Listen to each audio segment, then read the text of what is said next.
चलिए business law का marathon शुरू करते हैं। और हाँ, ये क्विक मैराथन होगा, 1 घंटा में पूरा लॉ। ठीक है, तो बहुत क्विक होगा। आइए, पहला chapter the Indian contract act. तो कॉन्ट्रैक्ट कहते किसको है? तो हर वो एग्रीमेंट जो कि लॉ के द्वारा इन्फोर्स किया जा सकता है। मतलब लॉ कहता है कि हाँ ये सही है, इसे मैं मानता हूँ तो इन्फोर्स कर दूंगा, अलाउ कर दूंगा, तो इसे कह देंगे कॉन्ट्रैक्ट। अब एग्रीमेंट क्या है? एग्रीमेंट है प्रॉमिस का या सेट ऑफ प्रॉमिस, जो कि किस चीज के लिए, किसी कंसिडरेशन के लिए आप करते हैं किसी से। तो किसी से भी जब आप एग्रीमेंट करेंगे, ठीक है, आप प्रॉमिस करेंगे वहां पे, और कुछ चीज के लिए वहां पे जो समथिंग इन रिटर्न जो आप चाहेंगे उसे कंसिडरेशन कहते हैं, इसको कहते हैं एग्रीमेंट। लेकिन जब लॉ से आप अप्रूवल ले लेते हैं इस चीज का कि देखिए मैं उसे प्रॉमिस कर रहा हूँ या वो कर रहा है, तो उस चीज को कह देंगे कॉन्ट्रैक्ट। अब प्रॉमिस क्या है? जो बोल रहा है कि एग्रीमेंट में प्रॉमिस आता है, तो प्रॉमिस है जब आप प्रपोजल सामने वाला ने आपको दिया और आपने एक्सेप्ट कर लिया, तो वो क्या हो गया? प्रॉमिस। अब उस प्रॉमिस को कह देंगे कि हम हाँ वो एग्री हो गया, ये बन गया हमारा एग्रीमेंट। और एग्रीमेंट को ले जाएंगे अब हम कोर्ट में और बताएंगे कि क्या ये इन्फोर्स हो सकता है। वो बोल दिया कि हाँ, तो ये हो गया कॉन्ट्रैक्ट, इन्फोर्सेबल बाई लॉ। चलिए, अब देखिए essentials of a valid contract. एक वैलिड कॉन्ट्रैक्ट के लिए क्या क्या चीजें जरूरी होती है? तो एक्ट क्या कहता है कि देखो भाई, क्या होनी चाहिए? ऑफर एक्सेप्टेंस होनी चाहिए। क्या तू पहले ऑफर दो, तब तो सामने वाला एक्सेप्ट करेगा, तभी एग्रीमेंट बनेगा ना। एग्रीमेंट दो लोगों के बीच में होता है, आप कुछ कहेंगे और सामने वाला उसको एक्सेप्ट करेगा। और जिस चीज के लिए आप दोनों ऑफर एक्सेप्टेंस कर रहे हैं वो लॉफुल होनी चाहिए। सामने वाला इंसान ऐसा होना चाहिए जो परफॉर्म कर दे, ठीक है। और हाँ, उससे आप पूछ लेंगे पूरी तरीके से, फ्री कंसेंट लेंगे कि देखो भाई, मैं तुमको कोई दिक्कत तो नहीं है ना, परेशानी नहीं है ना। और जो ऑब्जेक्टिव होगा, जो टारगेट होगा आप दोनों का करने का, वो लीगल होना चाहिए, जो कि not expressly declare to be void, void नहीं होनी चाहिए, ठीक है। अब वो चीजें जो लॉ ने इग्नोर कर दिया, उसको ये भी लिखना चाहिए था कि दो पार्टी कम से कम होनी चाहिए। अब जाहिर सी बात है, उसने ये 6 पॉइंट लिखा, उसमें उसने ये कहीं नहीं लिखा कि दो पार्टी होनी चाहिए। जो लॉ नहीं बोला है वो ये है, आप खुद समझिए। कम से कम दो पार्टी होनी चाहिए, लीगल रिलेशन होनी चाहिए, लीगल फॉर्मेलिटीज होगी उस कॉन्ट्रैक्ट में, साइन सिग्नेचर जो भी काम धंधा है, ठीक है। एक मीनिंग उसका सर्टेन होगा, ये नहीं कि हम लोग ऐसी चीजों पे कॉन्ट्रैक्ट बना लेंगे जो कि एकदम हो ही नहीं सकता। और हाँ, वही पॉसिबिलिटी ऑफ परफॉर्मेंस होनी चाहिए कि हाँ परफॉर्मेंस उसका हो सके। तो लॉ ने तो 6 बातें कही थी ये कि हाँ ये हो रहेगा तो मैं मान लूंगा कि ये कॉन्ट्रैक्ट अच्छा है। लेकिन फिर पता चला कि नहीं, कुछ और चीजें हैं जो बहुत जरूरी है। ये चीजें, ये कॉन्सेप्ट से आपको समझ में आएगा कि जब आप कॉन्ट्रैक्ट बनाते हैं तो आपको दो पार्टी कम से कम होनी ही चाहिए, ये सारी चीजें। आगे आइए, अब कॉन्ट्रैक्ट के टाइप्स देखते हैं। देखिए नीचे एक्सप्लेन होगा। तो पहला वॉइड, वॉइड जिसको एनफोर्स किया ही नहीं जा सकता। अब हम गए कोर्ट में कि देखिए ना, हम दोनों एग्रीमेंट किए हैं, क्या हम इस पे मुहर लगा दीजिए। कोर्ट कहा नहीं नहीं, ये तो तुम लोगों ने बिल्कुल गलत चीज बनाया। यार ये किस चीज पे बना दिया? कुछ ऐसी चीज है जिसको परफॉर्म नहीं किया जा सकता, लॉ उसको रोक रहा है, तो उसे कहते हैं वॉइड। वॉइडेबल मतलब खत्म होने के कगार पे। जब वॉइड मतलब होता है खत्म हो जाना, और वॉइडेबल मतलब खत्म होने के कगार पे, यानी कि कुछ तो कुछ सही होगा। जब एक पार्टी सही किया है और दूसरा पार्टी कुछ गलत बोल दिया कॉन्ट्रैक्ट में, ठीक है, मैंने एग्रीमेंट किया ए बी में, मैंने बोला कि ठीक है मैं ऐसा करूंगा, अब सामने वाला बोल रहा है कि नहीं नहीं, तुम मर्डर करोगे तो ऐसा होगा, तो मैं तो बोला सही, सामने वाला जो है टर्म्स कंडीशन गलत बता दिया। तो ये क्या है? वॉइडेबल। किसके पास? मेरे पास। मैं चाहूँ तो उसको खत्म कर सकता हूँ। क्यों? क्योंकि मुझको पता है कि सामने वाला गलत करने के लिए कह रहा है। मैं बोल रहा हूँ कि मैं तुमको 10 लाख रुपए दूंगा काम करने के लिए, वो बोल रहा है कि मैं किसी का मर्डर करने के लिए 10 लाख दूंगा। तो मेरी तरीके से तो ठीक है, मेरे तरीके से ये वॉइडेबल है, मैं उसको चाहूँ तो खत्म कर सकता हूँ। अब देखिए वैलिड किसे कहते हैं? वैलिड वो जिसको परफॉर्म कर सकते हैं दोनों पार्टी जो है, वो इनफोर्सिएबल है। इलीगल, इलीगल मतलब वो ऐसा जिसपे कानूनी कार्रवाई हो सकती है, उसे कहेंगे इलीगल। आप गलत धंधा कर रहे हैं, ठीक है। वॉइड है भी है और पनिशेबल भी है। अनइन्फोर्सेबल जिसको मतलब टेक्निकल डिफेक्ट्स है, कुछ प्रॉब्लम्स है उसमें, जिसके कारण वो इन्फोर्स नहीं हो रहा है। अब देखिए अनइन्फोर्सेबल वॉइड में डिफरेंस समझिए। वॉइड तो ये खत्म, ये ऐसा हो ही नहीं सकता। अनइन्फोर्सेबल मतलब हो सकता था, कुछ इश्यूज डिफेक्ट्स के कारण नहीं हो पा रहा है, ठीक है। आगे आइए, एक्सप्रेस जिसे लिख कर दे दे हम कि भाई कॉन्ट्रैक्ट हम लोग बना रहे हैं, ये लो लिख दिए टर्म्स, तो वो हो गया क्या? एक्सप्रेस। टैसिट कुछ ऐसा एक्ट कर दिए, काम किए, जिससे पता चला कि दोनों के बीच में कॉन्ट्रैक्ट है, ठीक है। क्वासी, क्वासी एक रियल कॉन्ट्रैक्ट नहीं होता है, लेकिन लॉ इम्पोज कर देता है। कैसा? मान लीजिए कि मैं जा रहा हूँ, मुझको फोन मिल गया गिरा हुआ, तो लॉ ऐसा कहता है कि जो रियल ओनर है उसको पहुंचाओ। अब मैं तो रियल ओनर को जानता नहीं हूँ, तो मैं जान नहीं रहा हूँ, तो मेरे उसके बीच में कॉन्ट्रैक्ट नहीं है, लेकिन एक लॉ ने हमारे बीच में कॉन्ट्रैक्ट बना दिया कि तुमको जो है वो उसको दे देना चाहिए, मैं पता करूंगा कि हाँ वो कौन है, पता करके उसको मुझे लौटा देना चाहिए, ये कहता है लॉ। तो ये कॉन्ट्रैक्ट कौन बनाया, लॉ बनाया, ठीक है। वैसा कॉन्ट्रैक्ट जो लॉ इम्पोज करता है, हम लोग रिटर्न यहाँ पे कुछ नहीं लिखे रहते हैं, उसे कहते हैं क्वासी कॉन्ट्रैक्ट। एग्जाम्पल में फाइंडर ऑफ गुड्स, मुझको सामान मिला, मुझे जो है उसको रियल ओनर तक पहुंचाना है, बिना कॉन्ट्रैक्ट, कॉन्ट्रैक्ट तो कुछ है नहीं, तो उसके बीच में मतलब क्या है, क्वासी कॉन्ट्रैक्ट है। ई कॉमर्स जो इलेक्ट्रॉनिकली जो कॉन्ट्रैक्ट साइन होते हैं उसे।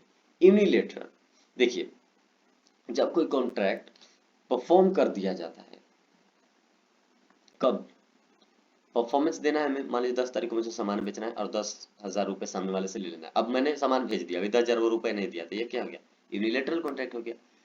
अब दोनों पार्टी ने नहीं परफॉर्म किया है तो वो क्या हो गया, बाइलेटरल हो गया।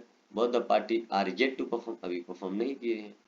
आगे एग्जीक्यूटेड, मतलब जो हो गया है, अब दोनों पार्टी ने, इसने पैसा दे दिया, उसने भी सामान दे दिया, तो ये हो गया एग्जीक्यूटेड। अब ये भी नहीं दिया है, सामने वाला भी नहीं दिया है, अभी परफॉर्म नहीं हुआ है, तो हो गया एग्जीक्यूटरी।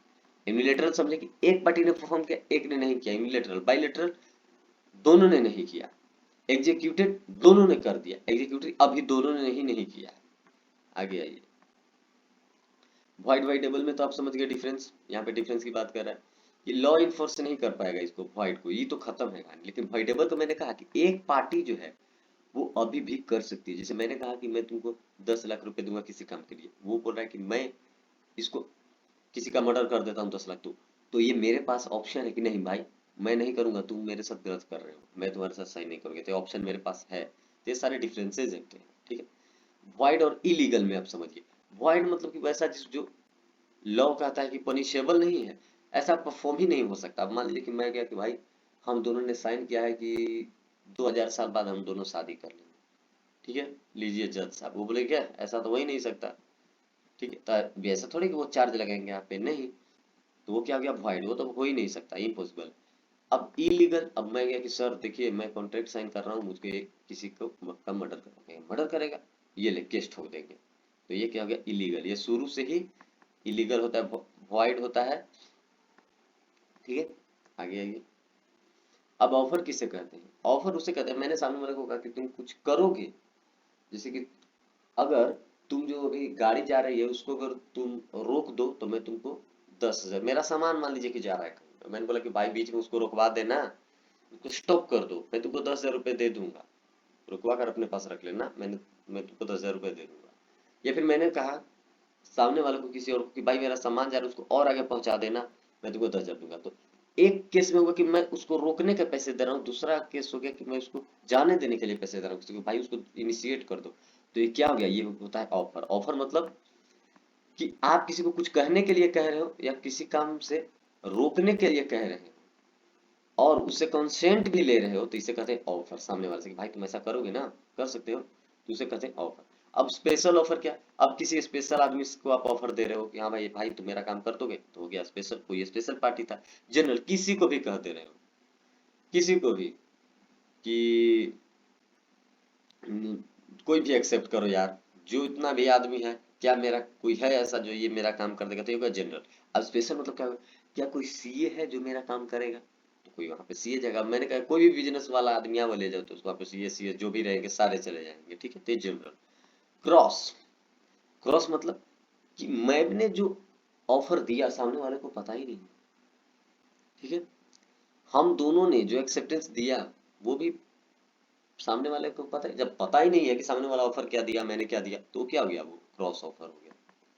तो कोई कॉन्ट्रैक्ट बनेगा नहीं क्रॉस ऑफर में। अब मुझे लगा कि सामने वाला मुझे 10,000 रुपये देना चाहता है और सामने वाला मुझे 10 रुपये देने की बात कर रहा था कॉन्ट्रैक्ट के लिए, तो ये क्या हो गया, ये क्रॉस ऑफर, पता ही नहीं है एक दूसरे की बात। काउंटर ऑफर, काउंटर ऑफर मैंने बोला कि 10,000 में मैं तुमको 10,000 पेन दूंगा, वो बोले नहीं नहीं 9,000 में पेन दे दो, मैंने बोला ठीक है 9,000 में। तो ये जो हो गया चेंजेस जो करते हैं ओरिजिनल ऑफर में उसे कहते हैं काउंटर ऑफर। और स्टैंडिंग ऑफर जो लॉन्ग टर्म के लिए होता है, जैसे कि मैंने निकाल दी, कंपनी प्रोस्पेक्टस निकालती है 1 साल तक वो पैसे लेगी मान लीजिए, तो ये क्या हो गया, स्टैंडिंग ऑफर है, मतलब लॉन्ग टर्म के लिए। मैंने कह दिया कि मेरे बिजनेस में जो है ना वो डिस्काउंट रहेगा 3 साल, ये स्टैंडिंग ऑफर, ठीक है। आगे आइए, अब ऑफर आप कैसे देंगे, ऑफर तो आप दे देंगे किसी को कि ठीक है भाई तुम ये करोगे या तुम ये नहीं करोगे, लेकिन देना कैसे, वो होना कैसा चाहिए। भाई एकदम क्लियर होनी चाहिए, एकदम डेफिनेट, कि जो चीज एकदम क्लियरली दिखे। जैसे किसी काम को मैं सौंप रहा हूँ तो वो चीज दिखे। अब ऐसा नहीं कि मैं बोलूँ कि जा तारा तोड़ कर ला, नहीं। और वो क्या होनी चाहिए, एक्सप्रेस भी हो या इम्प्लाइड भी तो चलेगा, वो रिटन भी रहेगा तो चलेगा, या फिर इम्प्लाइड भी रहेगा तो चलेगा। इम्प्लाइड मतलब नॉन रिटन, अभी वो लिखा हुआ नहीं है लेकिन मैंने उसको कहा है, ठीक है। तो ऐसा होना चाहिए। और बातचीत दोनों में होनी चाहिए कि भाई मैं तुमसे, अगर तुमको मैं ऑफर दे रहा हूँ तो मैं तुमसे पहले बात करूंगा, ठीक है। अब ऐसा नहीं है कि तुम जो एक्सेप्ट कर लोगे इग्नोरेंस में, मैं कुछ और कर रहा हूँ, तुमने मुझको समझा ही नहीं और कुछ और समझ के मान लिए।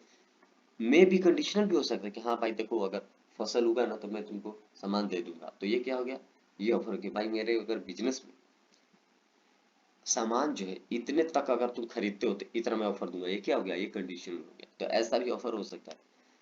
Must not contain non compliances of which would amount to acceptance, करके ऐसी कुछ चीजें उसमें मत लिख देना जिसको वो पढ़ेगा तो उसका मतलब ये हो गया कि वो एक्सेप्ट कर लिया। जैसे मैंने अपने किसी को मैसेज भेजा कि अगर तूने 10 दिन इसको नहीं पढ़ा तो मैं मान लूंगा कि तू मेरा बायर है, मेरा 1 लाख का सामान तू खरीदेगा। ऐसी चीजों को मत लिखना भाई, जो कि पहले से ही बता दे कि उसने एक्सेप्ट कर। एक्सेप्टेंस कम्युनिकेट होनी चाहिए, ठीक है।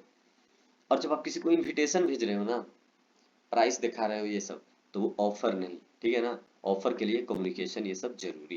तो एक चीज आप समझ गए कि ऑफर के लिए क्या क्या जरूरी है। अब ऑफर दे रहे हैं तो लीगल वे में दीजिए, उससे बात कीजिए। ऐसा नहीं कि उसको कुछ पता नहीं है, सब कुछ उसको पता होना चाहिए। अब एक डेफिनेट चीज पे बात कीजिए जो कि हो सकता है। अब आइए एक्सेप्टेंस। अब तो ऑफर दे दी, अब एक्सेप्ट वो बेचारा कैसे करेगा। एक्सेप्ट मतलब जब वो अपना कंसेंट जो है वो सिग्निफाइज करता है कि हाँ चलिए आप मुझको ये चीज कर रहे हैं ना, करने के लिए चलिए मैं कर लेता हूँ। तो अब पहले तो ऑफरर था जिसने ऑफर दिया, और ऑफर वो कैसा दिया, एकदम अच्छा ऑफर था। उससे बात करने की कोशिश किया उसने, और एकदम डेफिनिट। अब सामने वाला क्या करेगा, उसको एक्सेप्ट कैसे, वो अनकंडीशनली एक्सेप्ट करेगा। ऐसा नहीं कि कंडीशन पे आप एक्सेप्ट करेंगे कि भाई देखो ना, तुम मेरे को उस मान लीजिए कि कोई बोला कि 10,000 का मेरा जो घर है वो खरीद लो। मैंने बोला कि 15 दिन तक रुक जाओगे ना, और किसी और से, मतलब तुम सी को दे दो, डी को दे दो, ऐसा कर दो, तब मैं खरीदूंगा, या उनसे पूछ लो। तो कंडीशन आपको नहीं डालना है।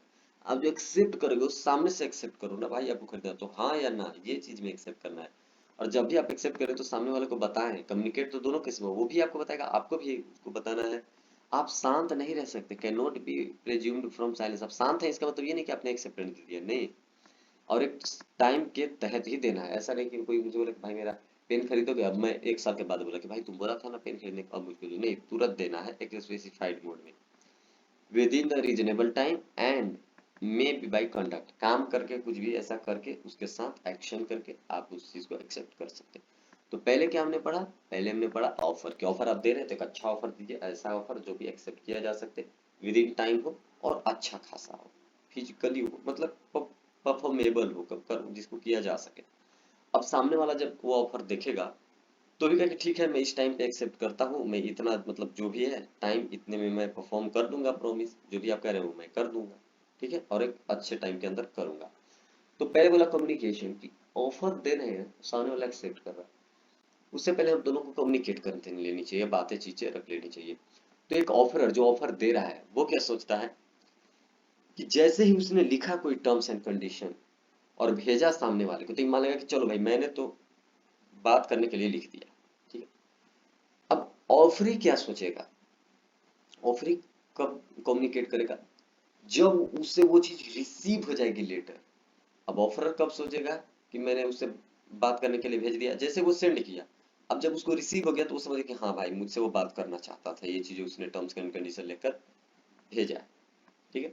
तो वही बात है, दोनों की बातों को एक में लिखते हैं। Communication of offer takes place तब होता है जब दोनों पार्टी जान जाते हैं जिनके प्रति वो चीज बोला गया है। जैसे ऑफर मान लीजिए कि उसको सेंड किया तो इसे तो पता है कि हाँ ये तो ऑफरी के पास जा रहा है, सामने वाले के पास, जो कि एक्सेप्ट करेगा। अब एक्सेप्टर जो है उसके पास वो लेटर पहुंच गया, यानी कि इसको कम्युनिकेशन हो गया ना दोनों का, इसने सेंड कर दिया उसने रिसीव कर लिया। चलिए अब देखिए कि कम्युनिकेशन हो गया, तो ये तो हो गया कम्युनिकेशन ऑफ ऑफर, उसने सेंड किया उसने रिसीव कर लिया। अब ये एक्सेप्टेंस भी तो सेंड करेगा ना उसी की तरह। तो जब वो सेंड करेगा, देखिए जब वो सेंड करेगा तो मान लेगा कि चलिए हम जो है वो सेंड कर दिए, मैंने एक्सेप्टेंस दे दिया, बात खत्म। अब सामने वाला सोचेगा कि मेरे पास जैसे ही लेटर पहुंचा क्यों? क्योंकि मैंने पहले लेटर भेजा था, अब उस पर वो एक्सेप्ट करके भेज दिया तो मेरे पास पहुंच गया, मतलब ये बात कम्युनिकेशन हो गया, एक्सेप्टेंस हो गई। कैसे? देखिए पहले था कि ऑफर कैसे दिया, वो सेंड किया और सामने वाला रिसीव किया, ये ऑफर। अब उसने उस चीज को पढ़ा और फिर वापस कर दिया, ये हो गया एक्सेप्टेंस। समझ गए? अब देखिए क्या कि अब दोनों अगर रिजाइन करना चाहे तो, मतलब कि ये चाह रहा है कि मैं उसको ऑफर नहीं दूं और वो चाह रहा है कि मैं इसको एक्सेप्टेंस नहीं दूं, लेकिन मेरे पास लेटर आ चुका है, तो जैसे ही ये सेंड कर रहा है उसको कैंसिल कर देगा तो नहीं जाएगा उसके पास। लेकिन सामने वाला अगर चाहे कि मुझे बात नहीं करनी सामने वाले से, तो वो जैसे ही रिसीव किया, ठीक है, उसके बाद वो एक्सेप्टेंस ही भेजे ही ना। एक्सेप्टेंस नहीं भेजेगा तो अपने आप ही रिजाइन माना जाएगा। जैसे भेजने वाला अगर उसको नहीं भेजे तो मान लिया जाएगा कि ऑफर उसने नहीं दिया। अब रिसीव मान लीजिए कि उसने भेज दिया, अब रिसीवर हो गया, अब तो इसके पास आ गया, तो ये कब नहीं माना जाएगा कि ये कब डिस्ट्रॉय कर सकता है, जबकि लेटर भेजेगा ही नहीं उसको एक्सेप्टेंस का, खत्म, डिजाइन हो गया। अब टाइम कब होगा, समय की बात कर रहे हैं कि कब रिसाइन हो सकता है। कह रहा है कि आप भेजे हैं लेटर, ठीक है, कि भाई एक्सेप्ट करोगे, मैं तुमको ऑफर दे रहा हूँ। सामने वाला अभी हाँ या ना नहीं बोला है, वो लेटर नहीं दिया है, तो मैं चाहूँ तो बीच में कैंसिल कर सकता हूँ। अभी तो वो हाँ बोला ही नहीं है, कैंसिल कर दो, कैंसिल। अब सामने वाला अगर एक्सेप्टेंस वो भेज दिया है, भेज दिया मान लीजिए, अब वो खुद चाहता है कि मैं कैंसिल करूँ, तो कब कर सकता है? जब तक वो ऑफरर के पास नहीं पहुंचता उससे पहले उसको कैंसिल करना होगा। तो ऑफर जो सामने वाला भेज रहा है वो कब खत्म कर सकता है? जब तक सामने वाला उसको एक्सेप्ट न कर ले। अब एक्सेप्ट करने वाला कब कैंसिल कर सकता है? जब उस एक्सेप्टेंस लेटर को रिसीवर यानी ऑफरर को ना मिल जाए, उससे पहले ही उसको कैंसिल करना होगा, यानी पहुंचने से पहले। अब आगे पढ़िए कंसिडरेशन। कंसिडरेशन का मतलब समथिंग इन रिटर्न, जिस चीज को लेने के लिए दो कॉन्ट्रैक्ट होती है ना, उसे को कहते हैं कंसिडरेशन सिंपली। अब रूल्स कैसी होनी चाहिए? देखिए कुछ भी चीजें जब आप देने की बात कर रहे हो तो वो होनी चाहिए at the desire of promisor, जिसने प्रोमिस प्रोमिस कर रहा है करने को, ठीक है, प्रोमिसर जिसने ऑफर दिया है। और कंसिडरेशन मतलब समथिंग इन रिटर्न, मतलब कुछ देना, वो कोई भी दे सकता है। प्रोमिसी के बिहाफ पे कोई भी पर्सन अभी भी दे सकता है या बाद में भी दे सकता है, एग्जीक्यूटेड या एग्जीक्यूटिव, पास्ट प्रेजेंट फ्यूचर किसी भी चीज के लिए दे सकता है। 5,000 की चीज की जगह पर 10,000 का चीज भी दे सकता है, ठीक है। और must be for something which a promisor is not bound to do.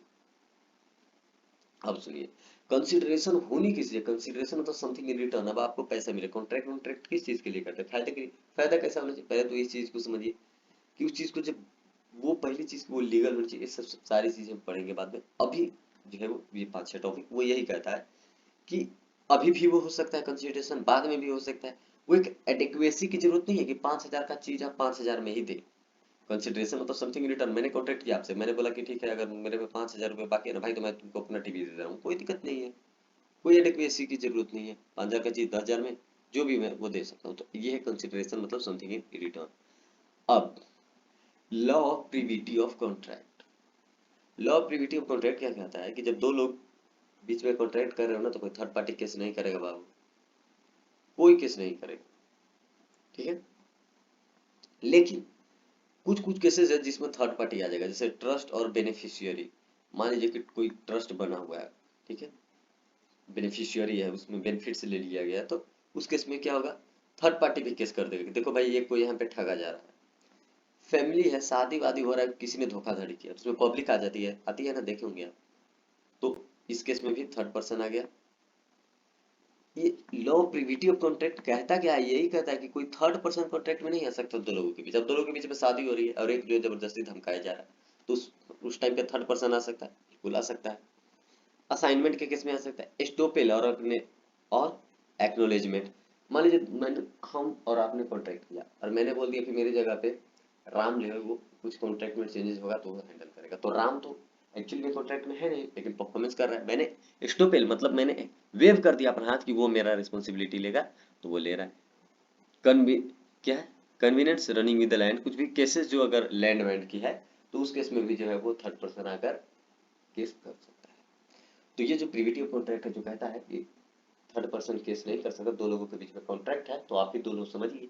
उसका एक्सेप्शन है कि अगर दो लोग हैं, शादी ब्याह का मामला है, तो बीच में पब्लिक आ सकती है। दो भाइयों के बीच में झगड़े का मामला है, इसमें आ सकती है, या फिर कुछ ऐसी चीजें हैं जिसमें एक ने ऑलरेडी तीसरे आदमी को चुन रखा है, तो वो तो तीसरा आदमी हो ही गया, फिर प्रिविटी ऑफ कॉन्ट्रैक्ट का जो है डिमेरिट। अब आगे आइए, नो कंसिडरेशन नो कॉन्ट्रैक्ट। एक टॉपिक आता है कि जब तक एक कॉन्ट्रैक्ट में समथिंग इन रिटर्न नहीं रहेगा वो कॉन्ट्रैक्ट नहीं कहलाएगा। मान लीजिए मैंने आपसे कॉन्ट्रैक्ट दिया, फ्री में कर दिया, पता ही नहीं किस चीज के लिए, तो उसे कॉन्ट्रैक्ट नहीं कहेंगे।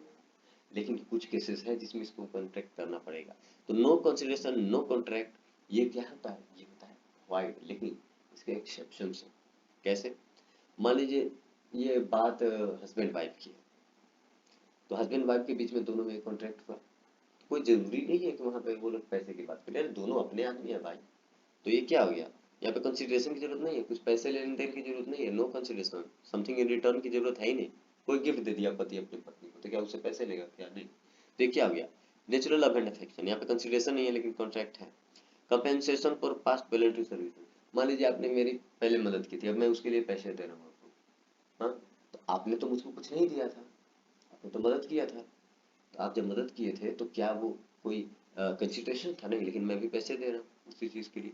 तो जो इस केस में भी क्या होता है, पास्ट पेमेंट के लिए आपको पास्ट सर्विसेज के लिए पेमेंट अगर आप कर रहे हैं तो आप कर सकते हैं। यहाँ पे कंसिडरेशन थोड़े, उस आदमी को थोड़े फायदा हुआ कुछ, उसने आपकी मदद की तो आपको थोड़ा थोड़े पैसा मिला, नहीं मिला ना, समथिंग इन रिटर्न मतलब पैसा मिला, तो आपको थोड़े कुछ मिला होगा नहीं, लेकिन आपको वो चीज देना चाहिए, पैसे देने चाहिए। तो ये क्या हो गया, एक्सेप्शन हो गया कि कंसिडरेशन तो कुछ नहीं था लेकिन फिर भी आप दे रहे हैं।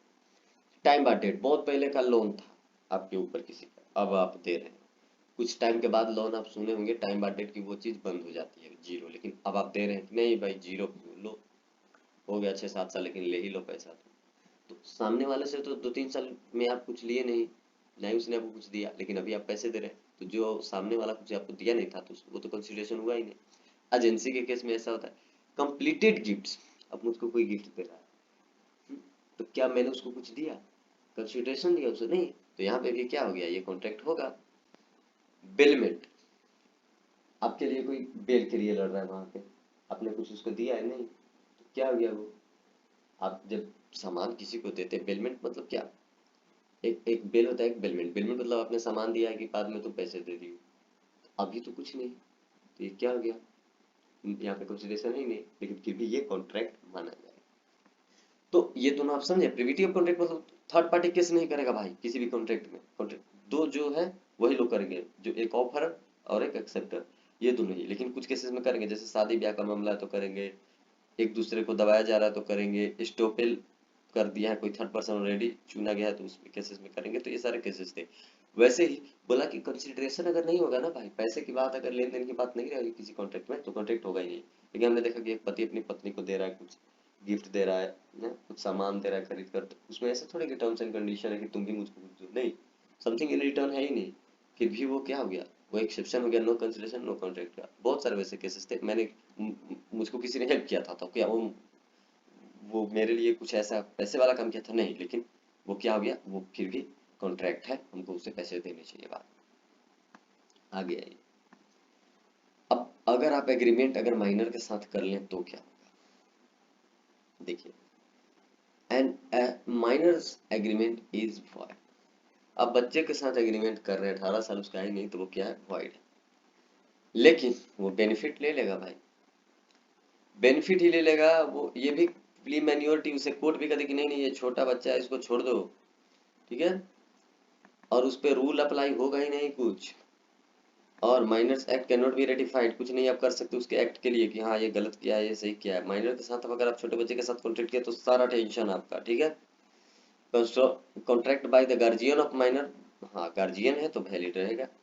माइनर पर्सनली लायबल नहीं होगा कि हाँ तुम मेरा सामान कुछ छीन लो, कि ना कुछ कुछ चीजें जो जरूरी उसको पहुंचाया गया था कि लॉ के अकॉर्डिंग, तो वो चीज आप ले सकते हैं। बाकी हर चीज के लिए वो जो है माइनर नहीं लायबल होगा। अब आगे देखिए, if a minor is one of the joint promisors except him all the parties shall be liable. अब बहुत सारे प्रोमिसर्स है, उसी में एक माइनर भी है, तो माइनर को छोड़कर जितने सारे उन सारे को प्रोमिस को जो है परफॉर्म करने की जरूरत होगी। मतलब एक माइनर बेचारा छोटा बच्चा है ना, केस भी करेंगे ना भाई तो आप ही फंसेंगे उसमें। हाँ वो हमेशा फायदे में रहेगा। कोर्ट कहेगा कि छोटे बच्चे के साथ कॉन्ट्रैक्ट किया था। अब देखिए 4 पॉइंट है। कोर्सियन, कोर्सियन मतलब किसी को बंदूक दिखाकर अगर आप साइन करवा लिए, कॉन्ट्रैक्ट साइन करवा लिए, तो वो पोर्शन है वो वाइड माना जाता है, वाइडेबल माना जाता है। आप तो साइन करवा रहे हैं ठीक है, लेकिन सामने वाला बेचारा जो है वो थ्रेट किया जा रहा है, ठीक है। अनड्यू इन्फ्लुएंस, आप अपना पोजीशन का जो है वो यूज करके सामने वाले को दबा रहे हैं। जैसे मैं डॉक्टर हूँ, मैंने बोला 10,000 के सामान दवा को किलो 1 लाख मिला, तो ये क्या है, अनड्यू इन्फ्लुएंस, आप अपने पोजीशन का इस्तेमाल करें। जैसे अब बोलना नहीं चाहिए, कभी कभी इस केस में पापा भी आते हैं जो बोलेंगे मैं तुम्हारा बाप हूँ ये करो तुम, तो ये क्या हो गया, अनड्यू इन्फ्लुएंस, अपने पोजीशन का यूज करते हैं।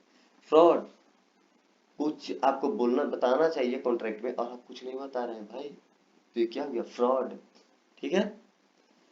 मिस रिप्रेजेंटेशन, आप कुछ नहीं बता रहे क्योंकि आपको भी कुछ नहीं पता है कॉन्ट्रैक्ट के बारे में, ठीक है। मैं साइकिल बेच रहा हूँ, मुझे पता है कि इसकी घड़ी खराब है, इसकी जो है हैंडल टूटी हुई है, अच्छे से नहीं लगी हुई है, फिर भी मैंने वो बेच दी, मैं चुप रहा, नहीं बताया कुछ, ये क्या हो गया, फ्रॉड। लेकिन मुझे कुछ नहीं पता कि साइकिल का शायद जो है वो चैन थोड़ा कमजोर है, ये सब नहीं पता, और सामने वाले को भी बेचारे को नहीं, वो भी खरीद लिया गुड फेथ में, तो ये क्या हो गया, मिस रिप्रेजेंटेशन, मतलब गलती से आप गलत चीज जो है वो नहीं बता पाए, ठीक है। लेकिन यहाँ फ्रॉड में क्या है, आप जान रहे थे, आपका इंटेंशन था सामने वाले को फ्रॉड करने का, यहाँ पे आपका इंटेंशन नहीं होता, आपको पता भी नहीं होता है वो डिफेक्ट के बारे में, और यहाँ आपको डिफेक्ट के बारे में पता होता है गुड्स के, फिर भी आप चुप रहते हैं। मतलब दो लोगों के बीच में कॉन्ट्रैक्ट साइन हो रहा है, आपको पता है कि हम गलत साइन कर रहे हैं उसके साथ, फिर भी आप चुप रह गए और साइन कर लिए, और बाद में बेचारे को दिक्कत हो गया, तो ये हो गया फ्रॉड। और इसमें क्या कि मैंने साइन किया, मुझको कुछ नहीं पता था, बाद में पता चला कि गलत है, और वो तब पता चला जब सामने वाले को पता चला, तो ये क्या होगा, मिस रिप्रेजेंटेशन, मुझे पहले से पता ही नहीं था। आगे आइए, देखिए जैसे starting wrong fact as to, कुछ गलत चीज फैक्ट को सही बता रहे हैं आप, तो ये क्या हो गया, फ्रॉड, जानबूझ के करें, इंटेंशन है आपका, फैक्ट को छुपा रहे हैं, कुछ करने, promise made without any intention to perform, perform करने का आपका कोई इंटेंशन ही नहीं है, प्रॉमिस कर दिया। At any fit to deceive, आपका काम क्या है, आप सोच रहे कि इसको डिसीव कर दे, दबा दे, ठीक है, तो ये क्या हो गया आपका, ये सब फ्रॉड में आता है। और कहा जाता है कि आप चुपचाप हैं तो वो फ्रॉड नहीं है, मतलब अगर मैं चुपचाप हूँ, कोई सामान आया खरीदने में चुपचाप हूँ तो फ्रॉड नहीं है, लेकिन कुछ केसेस में फ्रॉड हो जाएगा। अब सामने वाला मुझको पूछ रहा था कि भाई तुमसे मैं साइकिल ले रहा हूँ, कॉन्ट्रैक्ट साइन करो, क्या तुम्हारा साइकिल का चेहरा अच्छा है, अब मैं चुपचाप, तो ये क्या हो गया, ये फ्रॉड हो गया। अगर वो आया मुझे बोला भैया साइकिल चाहिए, मैंने पैसे लिए और साइकिल दे दिया, तो ये साइलेंट था, मैं कुछ नहीं बोला, पैसे लिए और काम खत्म, तो इसमें क्या मैं रिस्पॉन्सिबल रहूंगा, नहीं। लेकिन अगर मैं मुझसे वो पूछा कि भैया इस साइकिल का चैन ठीक था, ठीक है क्या, तो मैं अब नहीं बोल रहा हूँ, तो यहाँ पे फ्रॉड हो जाएगा अगर चैन खराब रहा तो। दूसरी बात, जहाँ पे ड्यूटी है मेरा बोलने का, अब मेरी छोटी सी बेटी है मान लीजिए, वो बोले कि पापा क्या आपने ये जो घोड़ा रखा है, क्या ये जिंदा या मरा हुआ है, सिंपली ये चीज, अब मैं उसको कुछ बोल ही नहीं रहा हूँ। भाई अगर वो उस घोड़े के साथ खेलने भी जाती है, मुझको बताना चाहिए ना कि हाँ वो मरा हुआ है या बदमाश है जो भी है, तो जहाँ पे आपका ड्यूटी है बोलने का वहां पे आप बोलिए। आप एक ब्रांडेड सेलर हैं, आपके पास खरीदने कोई आएगा तो ये चीज आपका ड्यूटी है कि आप बताएं कि हाँ ये चीजें हैं। तो कभी कभी क्या होता है कि आप चुपचाप हैं तो फ्रॉड नहीं है, कोई सामने वाला है उसने कुछ कंडीशन नहीं रखा, खरीद कर ले गया, लेकिन सामने वाला है कंडीशन रख दिया, तो आपका ड्यूटी है बोलने का, ये एक्सेप्शन है, आप यहाँ पे साइलेंस नहीं रह सकते, लेकिन आप हर जगह पे साइलेंट रह सकते हैं।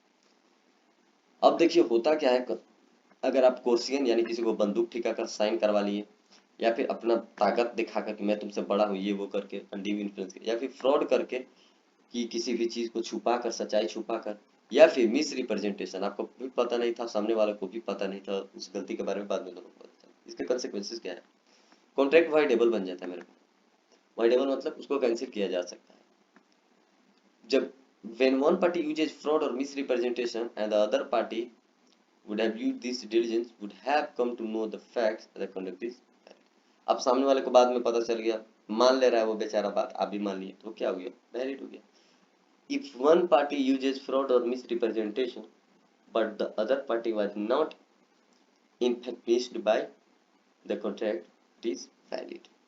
बोले एक पार्टी ने फ्रॉड या रिप्रेजेंटेशन किया और अदर पार्टी को कुछ दिक्कत हुआ ही नहीं, तो ये तो वैलिड हो गया। क्या बात। अब देखिए mistake of fact, mistake of law, अगर आपने कोई इंडियन लॉ का अगर आपने कुछ गलती से यूज किया, सरकार क्या कहेगी, आपको पता नहीं था इंडियन लॉ, इंडिया में रहते हो, माना जाएगा चलो जो तुमने किया है वो गलत है, और जो तुमने कॉन्ट्रैक्ट किया है वो वैलिड है, ठीक है। अब तुम ये नहीं कि सर मुझे लॉ के बारे में पता नहीं था, मैंने गलती से कॉन्ट्रैक्ट साइन कर लिया, बोले कि नहीं इंडिया में हो, इंडियन लॉ तुम्हें नहीं पता था, जो तुम साइन किया सही है, चलो वैलिड हो गया। फॉरेन लॉ में आप जब आप गलती करते हैं कॉन्ट्रैक्ट साइन किया, बाद में करें कि नहीं नहीं माय लॉर्ड मुझसे गलती हो गई इस कॉन्ट्रैक्ट में, तो कहेगा हाँ चलो फॉरेन की बात है, तुमको उतना नहीं पता उन लोग के लॉ के बारे में, जाने दो ये वॉइड है, नॉट अलाउड, कैंसिल कर दो इसे। हो गया। अब देखिए लॉफुल ऑब्जेक्ट और कंसिडरेशन। अब जब ऑब्जेक्ट या कंसिडरेशन जो अब मैंने पहले बात किया था वो कैसा होना चाहिए, लॉफुल होनी चाहिए, दोनों का एक ही लॉफुल होनी चाहिए। Consideration object is forbidden by law, okay. Consideration और defects object defects the provision of law, हाँ। when the consideration defeats any rule at any time being enforced, when it is fraudulent, ये क्या बोला है, lawful object और consideration होनी चाहिए।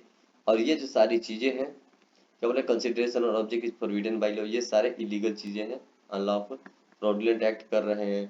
Consideration में इंजरी ये सब कुछ जुड़ा, किसी को मारना पीटना तेज या फिर ट्रेडिंग विद इनेमी कर रहे हैं, तो ये सारी चीजें क्या है, ये जो है कि कंसिडरेशन इमोरल है, ये सब जो है वो कंसिडरेशन जो कॉन्ट्रैक्ट को इनवैलिड बना देती है, ठीक है।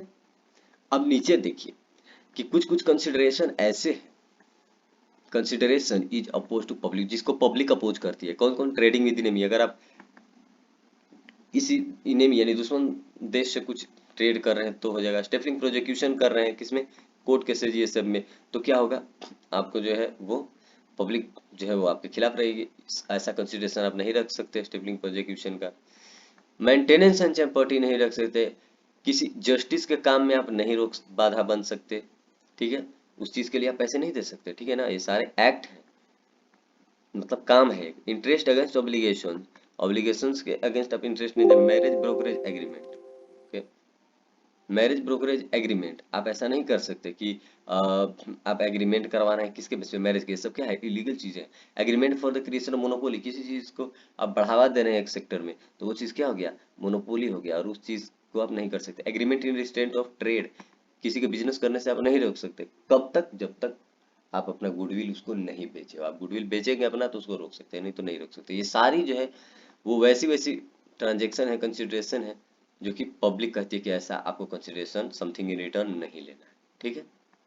आगे आइए, agreement in restraint of legal proceeding, हाँ कुछ लीगल काम को आप लोग नहीं रोकवा सकते, पब्लिक अपोज कर देगी।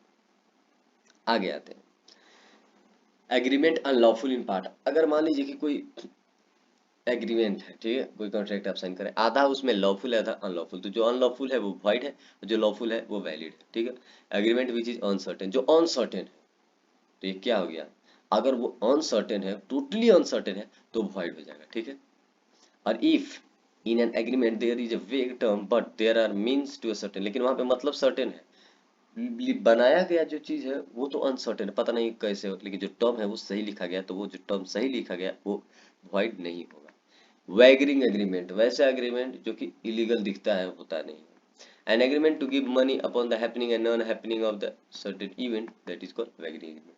किसी चीज को होने और ना होने पर जब आप पैसे लगाते हैं तो उसे क्या कहते हैं, वैगरिंग एग्रीमेंट। मतलब देखो, अगर तुम वहां से लौट कर आ जाओगे ना 10 दिन के अंदर मुंबई से, तो मैं तुमको 10,000 रुपए दूंगा, ऐसा हो गया। या फिर अगर तुम नहीं है तो मैं दूंगा, तो हैपनिंग अनन, आज अगर वर्षा हुई तो मैं तुमको 10,000 दूंगा, ये क्या हो गया, हैपनिंग। आज अगर वर्षा नहीं हुई तो मैं तुझे 20,000 दूंगा, तो ये क्या है, नन हैपनिंग। तो हैपनिंग और नन हैपनिंग पे जो पैसे लगाते हैं, एग्रीमेंट करते हैं, उसे क्या कहते हैं, वैगरिंग एग्रीमेंट कहते हैं। अब देखिए वो क्या होता है वैगरिंग एग्रीमेंट।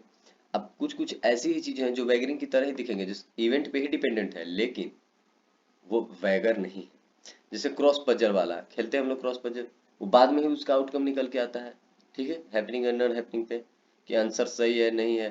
तो cross word puzzles and competitions based on skill, जो माइंड ये सब पे डिपेंडेंट है, माइंड से खेल रहे हैं, तो उसको जो है वैगर आप नहीं कहेंगे। स्पेकुलेशन इसको नहीं कहेंगे। Horse racing where prize is 500 और मोर, इसको भी आप क्या वैगर नहीं कह सकते। चीट फंड नहीं कह सकते उसको। इंश्योरेंस कॉन्ट्रैक्ट है तो क्या आप इसको, इंश्योरेंस मतलब क्या, लाइफ इंश्योरेंस आप करवाया था, मरेंगे तो आपको पैसा मिलेगा, ये भी तो हैपनिंग पे है, तो क्या ये वैगरिंग एग्रीमेंट है, नहीं, वैगरिंग एग्रीमेंट मतलब ये पैसे देने वाला एग्रीमेंट, तो ये भी उसी के तरह है, लेकिन ये इलीगल नहीं है। ऊपर वाला जो होता है वो इलीगल होता है, किसी हैपनिंग नॉन हैपनिंग पैसे पैसे लगाना विदाउट नॉलेज, वो है illegal.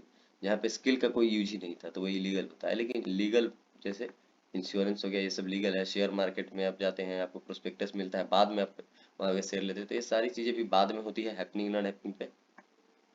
That's it. Who can perform the contract, कौन कर सकता है? एक तो प्रोमिसर, जिसने प्रोमिस किया है वो कर सकता है खुद, या फिर अपना एजेंट भेजता है कि जाओ भाई उसको सामान पहुंचाना पहुंचा दो। कोई लीगल रिप्रेजेंटेटिव के थर्ड भेजवा सकते हैं, या कोई भी थर्ड पार्टी के, या फिर अगर चार लोगों ने आपको प्रॉमिस किया था कलम पहुंचाने को, किसी एक भी आपको पहुंचा सकता है। अब देखिए नेक्स्ट अब है सक्सेशन एंड असाइनमेंट। सक्सेशन मतलब क्या? जो आपको अपने पापा से मिला है वो क्या हो गया? सक्सेशन। एसेट्स हो गया आपके घर में, आपके घर पे जो लोन वोन है, ये सब कुछ क्या हो गया? सक्सेशन। असाइनमेंट, जो राइट्स आपको ट्रांसफर कर दिए गए, बाद में आपको मिला, ठीक है। तो लाइबिलिटी यहाँ पे जो है, जब तक दोनों पार्टी डिस्कस नहीं करते नहीं होता। लेकिन मान लीजिए आप पापा का जमीन ले रहे हैं, अब उससे कुछ लोन वोन लिया गया है उसी जमीन को मोर्गेज करके, तो क्या वो लाइबिलिटी आपका नहीं है? बिल्कुल है। तो सक्सेशन में है, लाइबिलिटी भी आपके पास आता है, लेकिन असाइनमेंट जो किया जाता है वो राइट को ट्रांसफर किया जाता है सेकेंड पार्टी को। देखिए फिर से समझिए, सक्सेशन का मतलब है कि कोई आपका अपना सामान दे दिया है, पूरा प्रॉपर्टी दे दिया, तो ये क्या हो गया? ये असाइनमेंट हो गया। ठीक है। असाइनमेंट मींस कि आपको घर से मिला है, आपको उसके एसेट्स लायबिलिटी को डिस्कस नहीं कर सकते, आपको नहीं पता। लेकिन तो वो सक्सेशन होता है। असाइनमेंट मतलब कि आपके पास टोटल राइट्स मिला है, यहाँ पे बहुत कम चांसेस है कि आपको लायबिलिटीज मिलेगा, क्यों? क्योंकि लायबिलिटीज का आप डिस्कशन कर सकते हैं। आगे आइए, time and place of performance. अब कहाँ पे परफॉर्मेंस करना है किसी भी कॉन्ट्रैक्ट को, अगर स्पेसिफाइड नहीं है तो कहीं पे भी आप परफॉर्म कीजिए, कोई दिक्कत की बात नहीं है। कोई भी एक टाइम डिस्कस कीजिए और वहां पे बात कीजिए। अगर स्पेसिफाइड है डे, टाइम नहीं स्पेसिफाइड है, तो कभी भी आइए ना यार बिजनेस आवर में और अपना कॉन्ट्रैक्ट परफॉर्म कीजिए। अगर प्लेस ही फिक्स नहीं है तो प्लेस डिसाइड करके और फिक्स कीजिए प्लेस। अगर किसी पार्टिकुलर डे पे होना था और वहां पे प्रोमिसर है ही नहीं day, but promisor will not perform unless asked by, जब तक प्रोमिस ही ना पहुंचे आपको नहीं परफॉर्म करना है। Duty of the promisor to ask the promisor to reasonable place, वहां पे प्लेस आप डिसाइड कीजिए। मतलब साफ है, अगर टाइम नहीं डिसाइडेड है परफॉर्म करने का तो टाइम डिसाइड कीजिए, प्लेस नहीं डिसाइडेड है तो प्लेस डिसाइड कीजिए। कोई स्पेशल टर्म्स था तो उस स्पेशल टर्म को फुलफिल कीजिए। और अगर वहां पे अगर सामने वाला नहीं, उस जगह पे पहुंच कर रिफ्यूज कर रहा है टू एक्सेप्ट परफॉर्मेंस, परफॉर्म नहीं करेंगे, हो सकता है वो प्रोमिसर या प्रोमिसी, तब क्या होगा? When the promisor offers to perform the promise unconditionally at the proper time, ठीक है सही बात है, the promise is given and opportunity to examine the thing, ठीक है सब कुछ है, सब कुछ सही से अगर वो कर रहा है प्रोमिसर, तो प्रोमिसर नहीं लायबल होगा अगर वो परफॉर्म बाद में नहीं करता है तो। और ना ही उसके राइट्स खत्म होंगे, क्यों? क्योंकि उसने तो बोला ना कि मैं परफॉर्म कर दूंगा, वो अनकंडीशनली सही टाइम पे सही जगह सब कुछ डिसाइड करके आपके पास आ गया। और उस केस में कौन एक्सेप्ट नहीं किया? एक्सेप्ट नहीं किया एक्सेप्टर, यानी कि प्रोमिसी। प्रोमिसी एक्सेप्ट ही नहीं किया, इसमें रिस्पॉन्सिबल कौन होगा? प्रोमिसी रिस्पॉन्सिबल होगा। उसने एक्सेप्ट नहीं किया तो वही तो होगा रिस्पॉन्सिबल। यहाँ पे साफ यही था कि इफेक्ट क्या होगा, तो इफेक्ट यही होगा कि अगर प्रोमिसर सब कुछ परफॉर्म कर दिया तो प्रोमिसर लायबल नहीं होगा, और अगर प्रोमिसी ने सब कुछ परफॉर्म कर दिया तो प्रोमिसी लायबल नहीं होगा, और अगर एक जो किसी ने नहीं किया परफॉर्म वो लायबल होगा। अगर रिफ्यूज कर रहे हैं आप तो क्या होगा? मान लीजिए कि मैंने आपसे कॉन्ट्रैक्ट किया कि मैं आपको 10,000 की किताब दूंगा, और आपने कहा कि ठीक है मैं 10,000 रुपये दे दूंगा। अब मैंने आपको किताब दे दिया, आप दे ही नहीं रहे हैं, तो या तो मैं उस जो कॉन्ट्रैक्ट बना था उसको टर्म कैंसिल कर सकता हूँ, कर सकता हूँ ना? हाँ, कैंसिल कर सकता हूँ, अपना परफॉर्मेंस नहीं दे सकता हूँ, ये भी कर सकता हूँ। या फिर मैं ये भी कर सकता हूँ कि आपसे जो है मुझको जो प्रॉब्लम हुआ उसके लिए मैं आपसे पैसे भी क्लेम कर सकता हूँ। या फिर इंडिकेट बाय वर्ड्स और conduct about his intention to carry on with the, या यही कर सकते हो कि देखो भाई तुम पैसे नहीं दे रहे हो मेरे बुक्स के, भाई पैसे दे दो, अभी भी टाइम है, एक्सेप्ट कर लो कॉन्ट्रैक्ट, ठीक है। ये चीजें हो सकती है। मतलब सिंपली आप समझिए कि इफेक्ट क्या होगा रिफ्यूजल ऑफ पार्टी। अगर एक पार्टी रिफ्यूज करती है तो सामने वाले को अगर कुछ दिक्कत हुआ है तो उसको एक्सपेंस भी आपको बियर करना है। वो चाहे कह रहा है बार बार कि नहीं नहीं भाई चलो, अगर लेट हो गया कोई बात नहीं, अभी पैसे नहीं दियो फिर भी चलो परफॉर्मेंस कर दो, लेट से ही करो लेकिन करो, तो आपको लेट से ही करना है लेकिन करना है, आप कर सकते हैं ऐसा। तो दो तीन चीजें हैं जो इफेक्ट है। अगर आप रिफ्यूज नहीं कर रहे हैं तो पहला तो कि सोचेगा कि नहीं करोगे तो नहीं मानोगे, लो कॉन्ट्रैक्ट ही खत्म। दूसरी चीज, चलो भाई चांस देता हूँ मानने को, थोड़ा सा टाइम लो मान जा।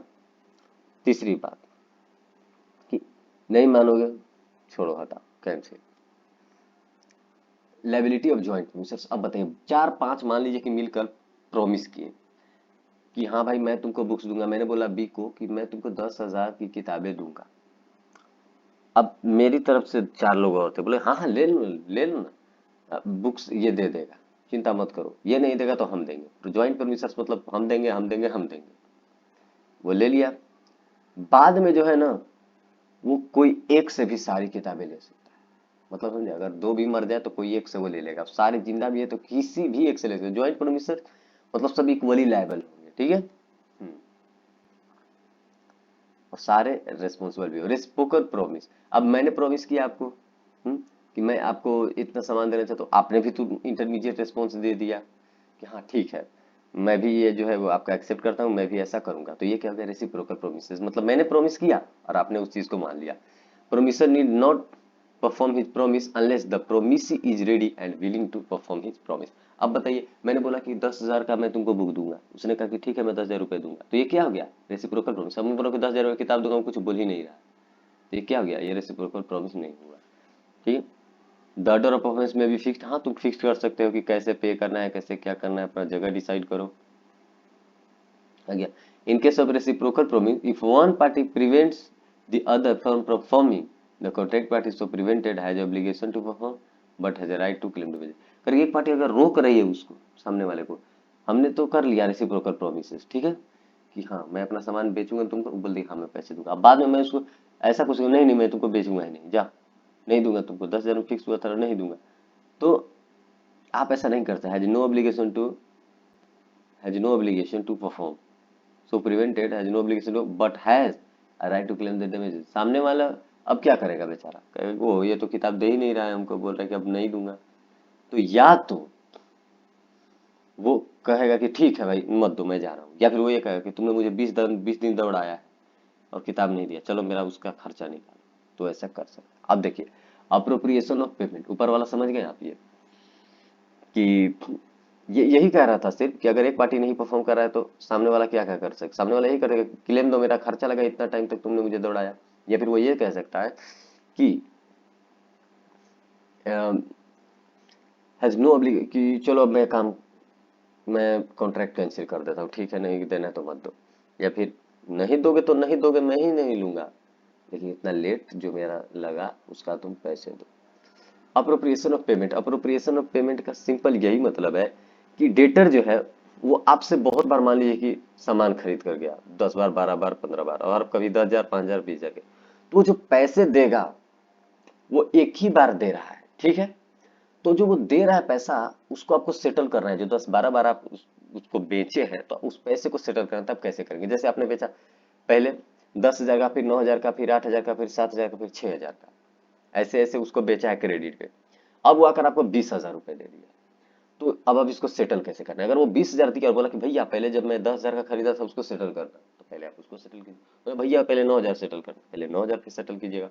मतलब वो जैसा बोलेगा वैसा आपको सेटल करना है। और अगर आपको मान लीजिए कि आप 10,000 9,000 8,000 7,000 ऐसे करके उसको बेचे थे अलग अलग दिनों पे, अब वो आकर 20,000 दिया और कुछ नहीं बोला, और वो 20,000 दिया, तो आप क्या करेंगे, सबसे पहले आप 10,000 सेटल करेंगे, फिर 9,000 सेटल करेंगे, फिर उसके बाद 8,000 में से 1,000 सेटल करेंगे, ऐसे। अब मान लीजिए कि वो 5,000 दिया, तो आप सीधे जाकर 5,000 वाला सेटल करेंगे। क्यों, क्योंकि ऐसा आपको इंडिकेशन लग रहा है कि 5,000 का भी खरीदा था, 10,000 का भी खरीदा था, दिया 5,000, मतलब 5,000 वाला कैंसिल कर देता हूँ। तो ये सेलर पे डिपेंडेंट है कि कौन सा वाला कैंसिल करना है, लेकिन ज्यादातर उसी चीज को कैंसिल करनी चाहिए जिससे वो अमाउंट जो अभी रिसीव हो रहा है वो रिलेटेड है। आगे आइए, टाइम ऑफ परफॉर्मेंस।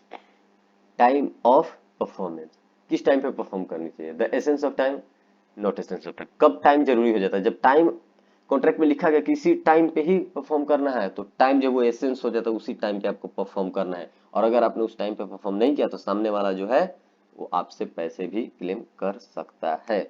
और अगर टाइम नहीं उसमें बताया गया था, ठीक है, तो अग्रीड पार्टी जो है वो डैमेजेस क्लेम कर सकते हैं। वही तो मैंने बात कहा कि अगर टाइम एक एसेंस है, उस टाइम पे ही आपको परफॉर्म करना है, अगर आपने नहीं किया तो आपको डैमेजेस क्लेम करने पड़ेंगे। आगे आइए, रेस्टिट्यूशन। रेस्टिट्यूशन क्या होता है, ये वर्ड हट गया है अब, लेकिन restore the benefits received under void contract, under voidable contract on it's becoming void.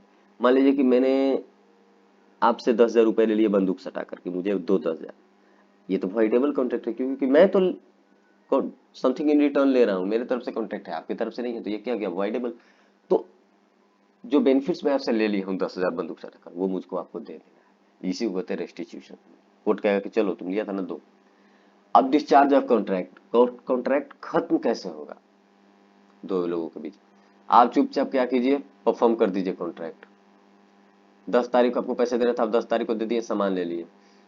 10 तारीख की बात थी, 12 बजे, 12 बजे खत्म हो गया, यानी कि कॉन्ट्रैक्ट खत्म हो गया। दूसरा, अब कॉन्ट्रैक्ट हमको परफॉर्म करना था, अब मैं मर गया या इंसॉल्वेंट हो गया, ऐसा कुछ केसेस आ गया, तो कॉन्ट्रैक्ट क्या होगा, खत्म हो जाएगा, डिस्चार्ज होगा। डिस्चार्ज मत खत्म होना, ये इसका मतलब यही नहीं कि गलत तरीके से खत्म होना, ये भी हो सकता है कि मैंने पैसा वैसा जो ली, जो हमको करना था वो कर दिया, तो वो तो कॉन्ट्रैक्ट फाड़ देगा।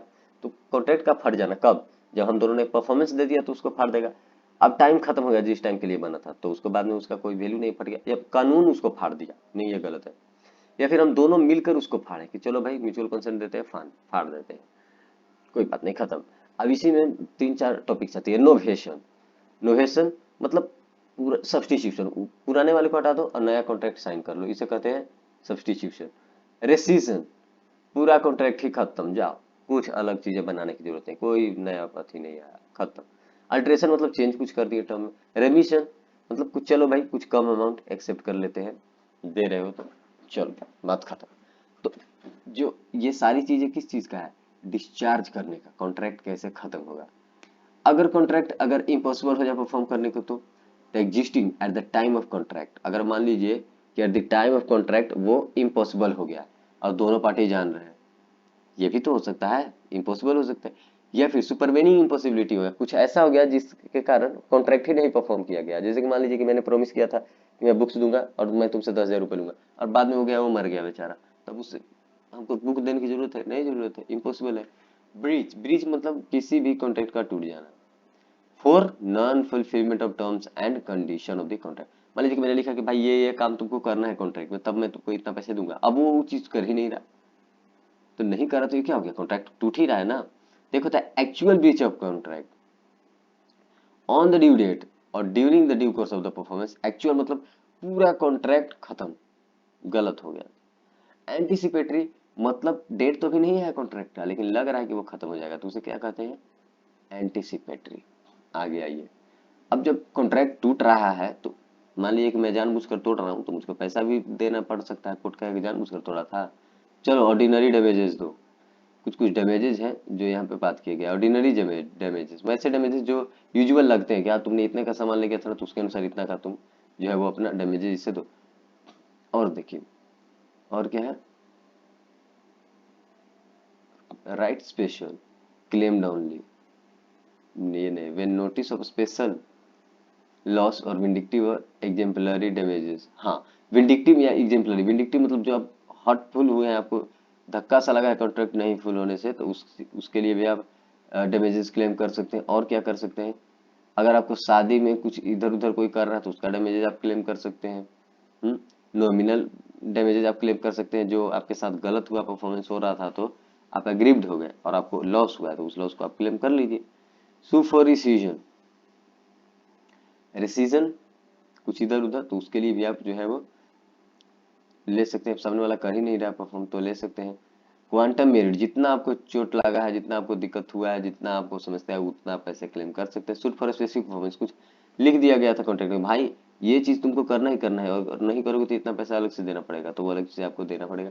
सूट फॉर इंजक्शन, कुछ निगेटिव टर्म्स एंड कंडीशन आप डाल दे रहे हैं, ठीक है, तो आपको वहां पे क्लेम लगेगा। तो रिमेडीज क्या है, ये रिमेडीज फॉर ब्रीच, अगर एक पार्टी तोड़ रहा है इन सब कारणों से, कभी कभी क्या कर दे रहा है, कुछ गलत कर दिया, कभी कभी उसमें टर्म्स एंड कंडीशन बिना पूछे आपसे चेंज कर दिया, ठीक है, कभी कभी आपका फीलिंग्स को ही हर्ट कर दिया, परफॉर्मेंस आया वो कर ही नहीं रहा है, कि आपको बोला गया था कि 3-4 और काम करना, वो काम वो नहीं कर रहा है, तो इन सब केसेस में आप क्लेम कर सकते हैं डैमेजेज। रूल्स फॉर डैमेजेस पढ़िए, ये बहुत जबरदस्त। Any damages arising in the ordinary course of contract can be claimed as a matter of right. Special damages can be claimed only if the special circumstances were made known. आप बता दीजिएगा कि भाई ये सामान जो जा रहा है उसमें स्पेशल केस ये है कि अगर ऐसा हुआ तो तुमको पैसे देने पड़ेंगे, तो देगा, स्पेशल होगा।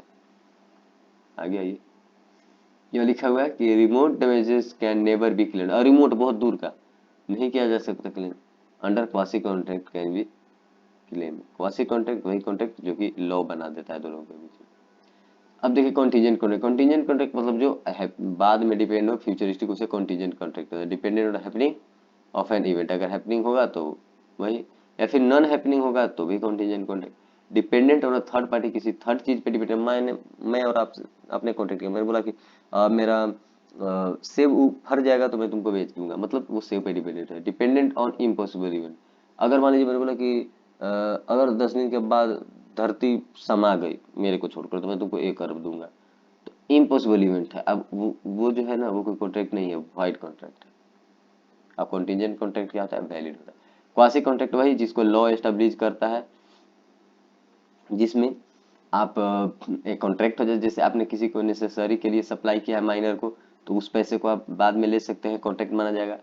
तो अगर आपने किसी इंटरेस्टेड पार्टी के बिहाफ पे आपने आप एज ए इंटरेस्टेड पार्टी पे कर दिए थे किसी को, देखे कि अरे भाई इसको तो दिक्कत है, पैसे की जरूरत है, ठीक है, तो उसके जगह पे आप पैसे दे दिए उसके लिए, तो उस आदमी को आपको पैसे देने चाहिए।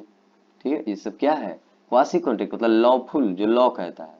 ठीक है, responsibility of finder of goods, कोई अगर सामान आपका भुला गया था, सामने वाला खोज लिया है और वो आपको दे रहा है, ठीक है, ये क्या हो गया, क्वासी कॉन्ट्रैक्ट हो गया, उसी के थ्रू आपको दे रहा है।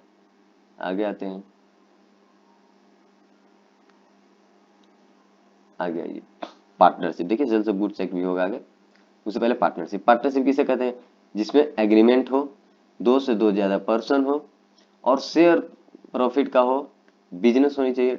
कोई एक कर सकता है या सारा भी कर सकता है, और सारे एक दूसरे के क्या होंगे, वो एजेंट होंगे, मतलब एक काम करेगा तो दूसरा भी फंस सकता है। इसेंशियल उसमें क्या क्या है, कम से कम 2 आदमी होनी चाहिए, प्रॉफिट होनी चाहिए, कोई दोनों में से कोई भी, चारों पांचों जितने भी पार्टनर्स उसमें से कोई भी बिजनेस कर सकता है।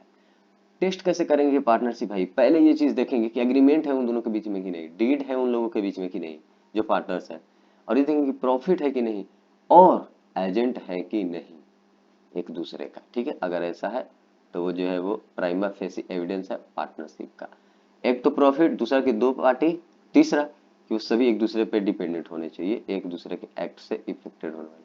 टाइप्स ऑफ पार्टनर, अब देखिए एक्टिव पार्टनर किसे कहते हैं, एक्टिव पार्टनर जो कि कैपिटल दिया रहता है, बिजनेस में भी इंगेज होता है, उसको प्रॉफिट भी मिलता है, वो जिसको सब कोई जानते हैं, देखे हैं, और वो लायबल भी होता है किसी गलत एक्ट के लिए, उसे एक्टिव पार्टनर। अब स्लीपिंग पार्टनर देखिए, जो सोया हुआ है, कैपिटल तो देगा, बिजनेस में नहीं आएगा, वो प्रॉफिट भी लेने चला आएगा, उसको कोई जानता भी नहीं है, लेकिन कुछ अगर दिक्कत होता है तो रिस्पॉन्सिबल भी होगा।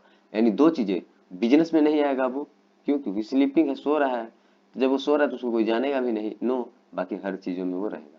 नॉमिनल, कि ना ही आपको कैपिटल देगा, ना ही आपको बिजनेस में आएगा, ना ही आपका प्रॉफिट लेगा, उसको जानता हर कोई, और वो लेवल होगा। जैसे मान लीजिए कि मुझे बताया जा रहा है कि देखो बीटू कुमार जो यादव जो है वो एबीसी कंपनी का पार्टनर है, एबीसी फर्म का पार्टनर है, मुझे बताया जा रहा है।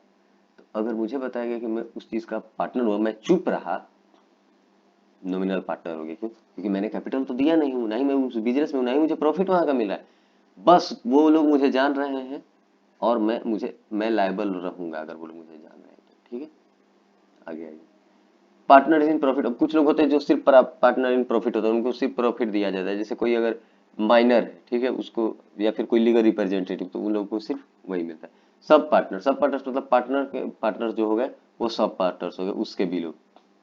आगे आइए, पार्टनर्स बाय एस्टोपेल। अब मैंने अपना जो बोल दी कि भाई मेरी जगह पे ये काम करेगा, तो ये क्या हो गया, पार्टनर्स बाय एस्टोपेल और होल्डिंग आउट। माइनर, माइनर को जो है पार्टनरशिप फॉर्म में नहीं लाया जा सकता, उसको पार्टनर नहीं बनाया जा सकता। एब एनिसियो, वो क्या होता है, वॉइड, हमने पढ़ा, लेकिन ये कभी कभी जो है इंगेज कर सकता है आपका किस चीज में, आपका प्रॉफिट में, प्रॉफिट आपसे ले सकता है किसी के बिहाफ पे, और क्या कर सकता है, आपके बुक्स को भी इंस्पेक्ट कर सकता है, ये छोटा है फिर भी ये सब कुछ करेगा। कंस्यू अदर, दूसरों अदर पार्टनर्स, दूसरे पार्टनर्स पे केस भी कर सकता है, सोच लीजिए। तो एक माइनर के साथ कभी भी कॉन्ट्रैक्ट नहीं करनी चाहिए। माइनर का लायबिलिटी क्या होगा? Minor will not be personally liable, personally तो लायबल होगा नहीं, क्यों? कि वो छोटा आदमी है भाई, कोर्ट कहेगा अरे क्या इसको लायबल करना है यार, इसको अगर कुछ नेसेसरी चीज दी हो तो वो चीज ले लो, नीति से कुछ तुमको मिलने वाला नहीं। लेकिन अगर वो मेजर हो गया है, उसका उम्र ज्यादा है और उसने लेटर भी लिख दिया है कि मैं बड़ा हो गया हूँ, मैं पार्टनर बन गया हूँ, तो उसके बाद जो है इसके राइट्स, वो सारे राइट्स जो कि थे कि इस पे केस नहीं किया जा सकता, ये प्ली मैन्योरिटी करेगा, वो सब हट जाएगा, इस पे भी केस हो सकता है।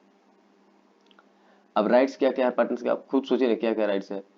राइट टू बी कंसल्टेड, जुड़े हुए रहिए, बिजनेस में पार्ट लीजिए, बुक को देखिए, रेम्यूनरेशन डिसाइड की आपको मिलेगा, आपको प्रॉफिट मिलेगा उसमें, आप कैपिटल इन्वेस्ट किए तो कैपिटल पे इंटरेस्ट मिलेगा, अब लोन दिए तो लोन पे मिलेगा, राइट टू इंडेमनिफाई मिलेगा आपको, राइट जब आप रिटायर करेंगे तो राइट टू रिटायर मिलेगा, सब्सिक्वेंट शेयर प्रॉफिट मिलता है, ये सारी चीजें जो है वो पार्टनर्स को मिलते हैं।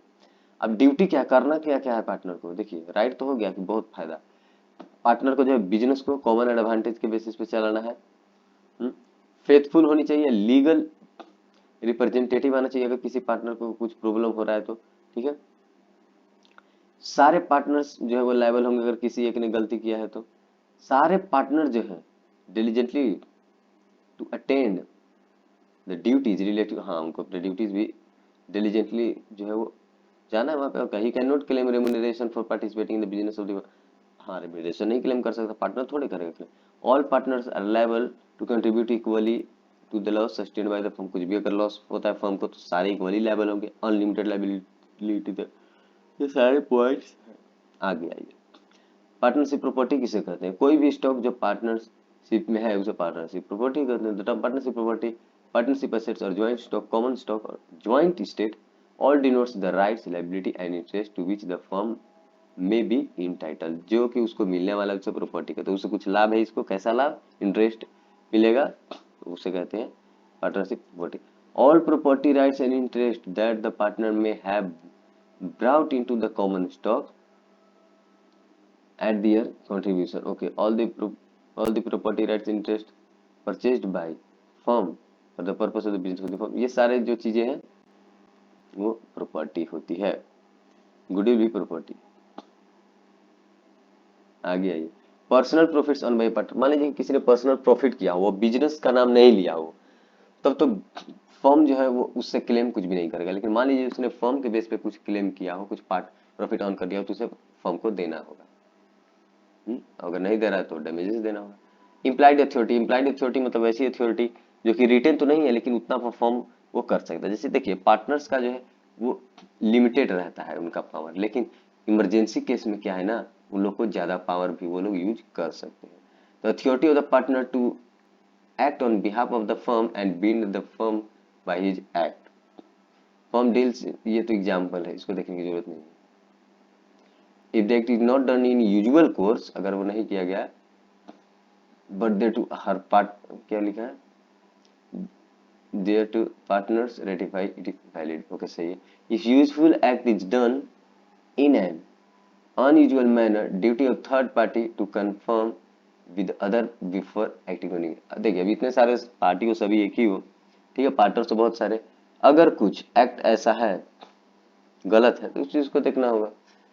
If usual act is done in an unusual manner, unusual manner में हो गया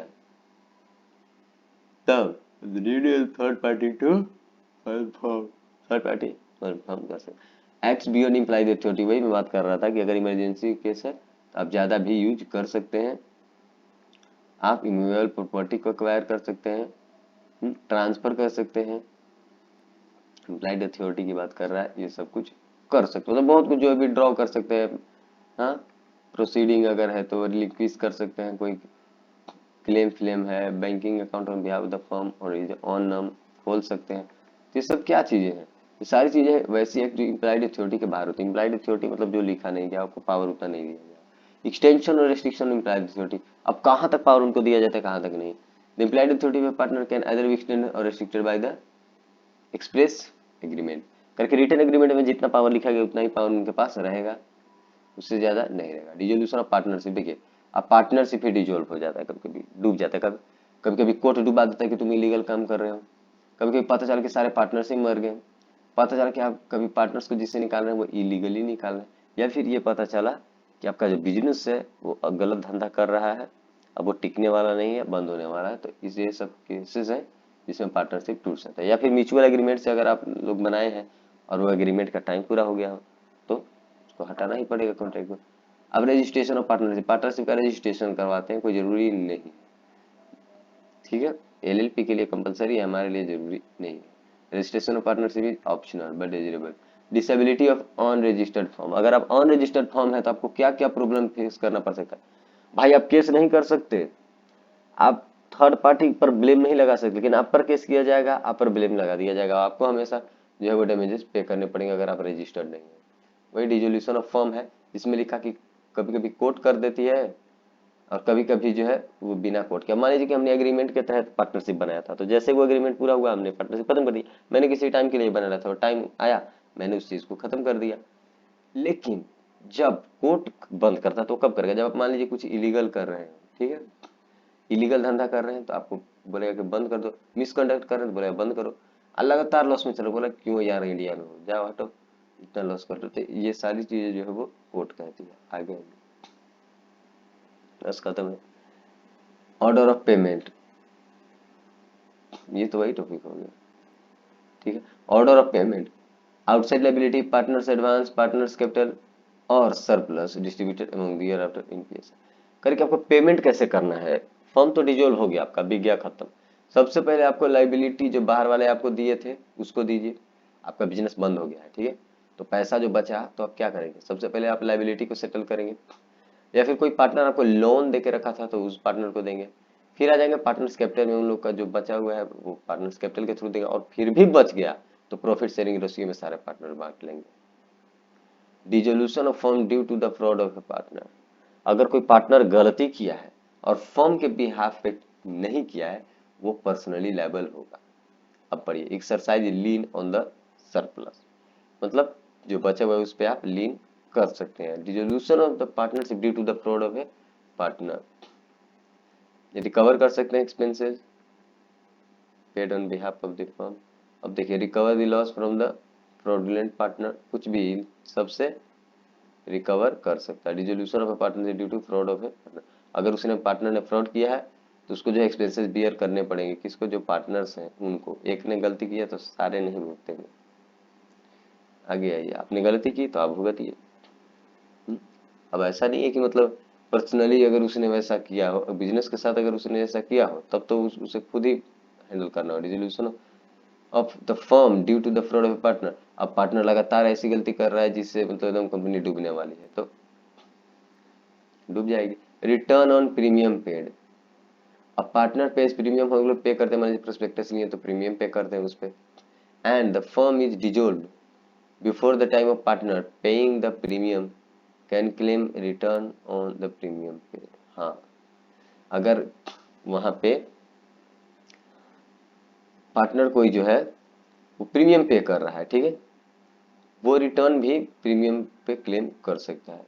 कब, जब फर्म डिजोल्व हो जाता है before the time the partner paying the premium can claim return. अब partner pays premium to the other, देता है दूसरे को, and the firm is dissolve before the time the partner paying the premium can claim return. अरे यार, जो premium वो बाहर में दे रहा है, अभी बिजनेस बंद हो गया तो वो प्रीमियम फिर वापस ले लेंगे। और ये क्या है, fault of both parties, both और नाइदर, दोनों तरफ से गलती हो सकती नहीं। Fault of partner receiving the premium, वहां हो सकता है insolvency of the partner receiving the premium, हाँ ये सब भी है। ये सब क्या है, फॉल्ट ऑफ बोथ और नाइदर, ये क्या है, ये प्रीमियम की बात कर रहा है, रिटर्न प्रीमियम। सिर्फ इतना ध्यान रखें कि fault of partner receiving the premium, जो रिसीव कर रहा है वो अगर गलती किया, दोनों ने गलती किया या एक इंसॉल्व हो गया तो पार्टनरशिप खत्म, डिसॉल्व हो जाएगा। रिटर्न ऑन प्रीमियम पेड, ऊपर क्या था, वही टॉपिक है। But partner will not get the following cases, क्या, fault of a partner paying the premium, death of partner, express agreement, it is return on premium in it. आगे आइए, छोटा सा topic. Public notice, official gazette देना है आपको, vernacular language में उस चीज को प्रिंट करना है, रजिस्ट्रार के पास ले जाकर सबमिट करना है, वो अप्रूव कर देगा और आपका बन गया। कोई चीज क्या बना बे? हाँ, फॉर्म बन गया, कंपनी बन गया। आगे आते हैं, सेल्स ऑफ गुड्स एक्ट में आ गया क्या?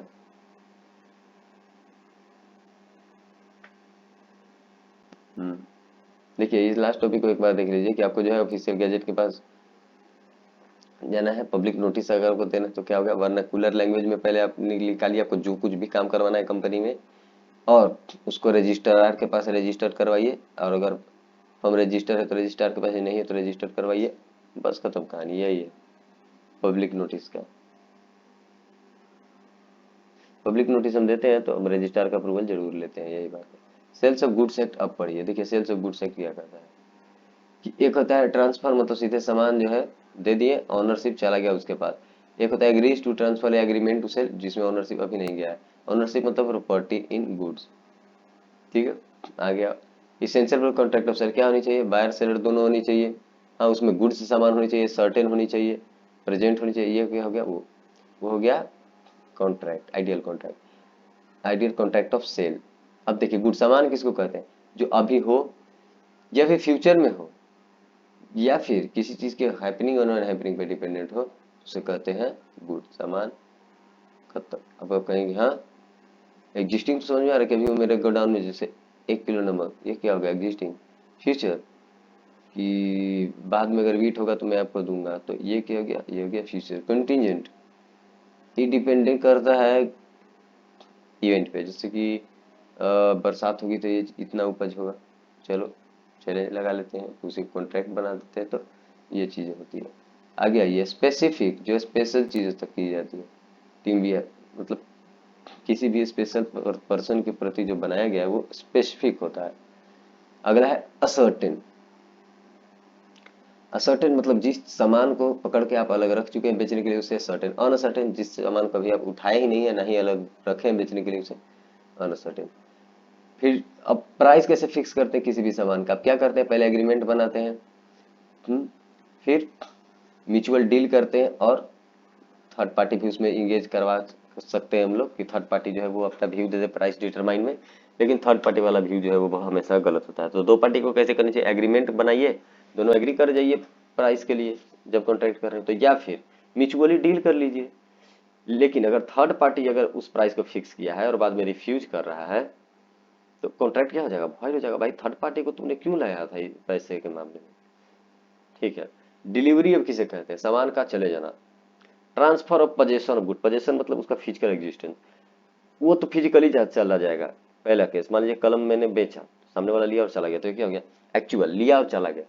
सिंबॉलिक, मैंने कहा, उसने आया बोला कि मुझे 100 क्विंटल जो है वो गेहूं चाहिए, मैंने बोला कि गोदाम में है ले लो, मेरे पास तो नहीं है ना ही मैंने उसको दिया, लेकिन बीच में दे दिया, ये क्या हो जाता है, ये हो जाता है कंस्ट्रक्टिव, ठीक है, कि बीच में दे दिया उसको, गोडाउन ये सब में दे दिया उसको, अक्नॉलेज कर दिया। पोजेशन मतलब समझिए कि दे दिया एक तरीके से। सिंबॉलिक, मैंने कहा कि ये बंगला मैं तुमको दे रहा हूँ तो ये लो चाबी, तो ये क्या हो गया, सिंबॉलिक हो गया, इसमें भी गुड्स डिलीवर हो गया।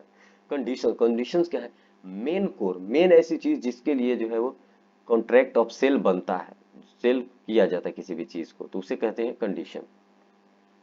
देखिए टाइटल, टाइटल है क्या हो गया, कंडीशन हो गया किसी भी चीज का टाइटल में। सैंपल, अगर सैंपल दिखाया जाए तो वो हो गया। डिस्क्रिप्शन, डिस्क्रिप्शन कंडीशन हो गया। सेल एंड डिस्क्रिप्शन दोनों। तो देखिए टाइटल मतलब किसी भी सामान का अगर नाम आपको बता दिया गया है, किसी चीज का पार्टिकुलर पार्ट बता दिया गया, तो वो क्या होता है, मेन हो जाता है। इसमें अगर आप कुछ गलती करते हैं तो सेलर को जो है वो डैमेज भेजना पड़ेगा। वैसे ही सैंपल, अगर बायर ने सैंपल दिया है आपको किसी भी अपने बिजनेस, अपने सामान खरीद रहा है तो उसी के अनुसार उसको दीजिए, वरना आपको क्लेम करना पड़ सकता है। डिस्क्रिप्शन, अगर उसने कुछ बताया हो सामान के बारे में तो उसी प्रकार का सामान दीजिए, नहीं तो आप आगे फंस सकते हैं। सेल डिस्क्रिप्शन, अगर उसने सैंपल भी दिया है, डिस्क्रिप्शन भी दिया है, सब कुछ दे दिया है, तो उससे आपको सामान वैसे ही डिलीवर करनी चाहिए, नहीं तो सेलर रिस्पॉन्सिबल हो जाएंगे आप। अब देखिए specific purposes of the buyer, तो कुछ कुछ ऐसी चीजें जहाँ पे बायर साइलेंट भी रहेगा तो सेलर को अच्छी चीजें देनी है। कब? जब सेलर जो है वैसी चीजों में डील कर, अब मान लीजिए मैंने पूमा की कंपनी में गया तो वो किसी और कंपनी का मुझे जूते नहीं दे सकता, अगर किसी और कंपनी का देगा तो वो खुद रेस्पॉन्सिबल होगा। तो जिस चीज में डील कर रहे हो उसी चीज को दो भाई। या फिर हो सकता है कि बायर गया होकर के अरे ये तो सेलर बहुत अच्छे हैं, इनको सब चीज का नॉलेज है तो ये अच्छा ही देंगे, तो उस केस में आपको अच्छा ही देना होगा, नहीं तो आप फंस जाएंगे। या फिर कुछ स्पेशल रीजन मैंने बता दिया है तो उसी रीजन के अकॉर्डिंग आपको सेल करना है, नहीं तो आप फंस जाएंगे, सेलर से आप फंस जाएंगे। आगे आइए, सेल बाय सैंपल, अच्छा उसी के बारे में पढ़े थे। सैंपल मतलब सैंपल कुछ चीजों को दिखा देना कि हाँ ये चीज देखो और इसी से दो मैच करके। डिस्क्रिप्शन दे देना, उसका टाइटल डिस्क्रिप्शन ये सब दे देना, ठीक है। मर्चेंटेबिलिटी, अब मर्चेंटेबिलिटी क्या होता है कि गुड्स जो है ना यूजेबल तो होना चाहिए ना भाई। अब ऐसा नहीं कि किसी सेलर के पास गए कुछ भी दे दिया, तो यूजेबल होनी चाहिए मर्चेंटेबिलिटी, होलसमनेस पूरी तरीके से अच्छा, एक अच्छे स्टेट में, ऐसा नहीं कि सड़ा गला कहीं पे गल गया टूट गया फट गया, वैसा नहीं होनी चाहिए। वारंटी, वारंटी क्या है कि मेन कोर का एक छोटा पार्ट है, जिसमें आप थोड़ी थोड़ी चीजें जो है वो क्लेम कर सकते हैं, यही चीजें इसमें पढ़ना है, ठीक है।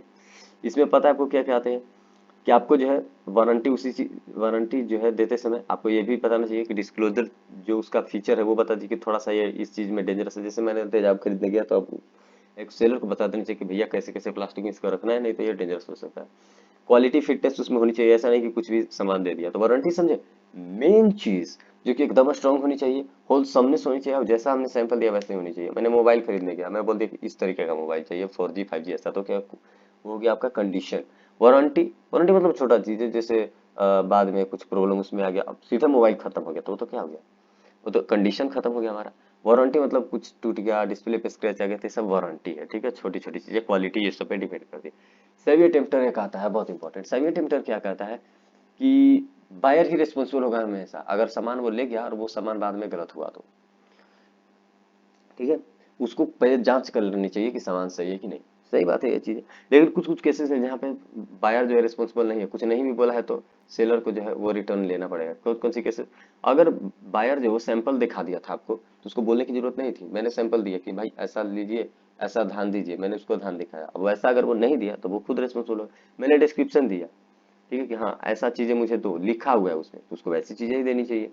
अब यहाँ पे कौन रिस्पॉन्सिबल होगा, सेलर रिस्पॉन्सिबल होगा। जबकि सेवी टेम्पटर क्या बोलता है कि बायर रिस्पॉन्सिबल होगा हमेशा। अब इसी का एक्सेप्शन ये सारा है, ये जो आप पढ़ रहे हैं नीचे। अंडर ट्रेड नेम, अगर मैं किसी अच्छे बिजनेस में गया, वही मैं पहले भी बताया था, तो वो अच्छे बिजनेस का ही ब्रांड हमको मिलनी चाहिए। अगर खराब मिल रहा है तो कौन रिस्पॉन्सिबल होगा, सेलर। गुड्स आर अनमर्चेंटेबल, अब मैंने सामान में लेने गया और खराब सामान दे दिया बिल्कुल, तो किस कौन रिस्पॉन्सिबल होगा, सेलर। खराब, सेलर रिस्पॉन्सिबल होगा। गुड्स आर नॉट होलसमनेस, पूरा गुड्स अच्छा है ही नहीं, उसमें मिक्स किया गया है कुछ ना कुछ, तो ये क्या हो गया, होलसमनेस हो गया।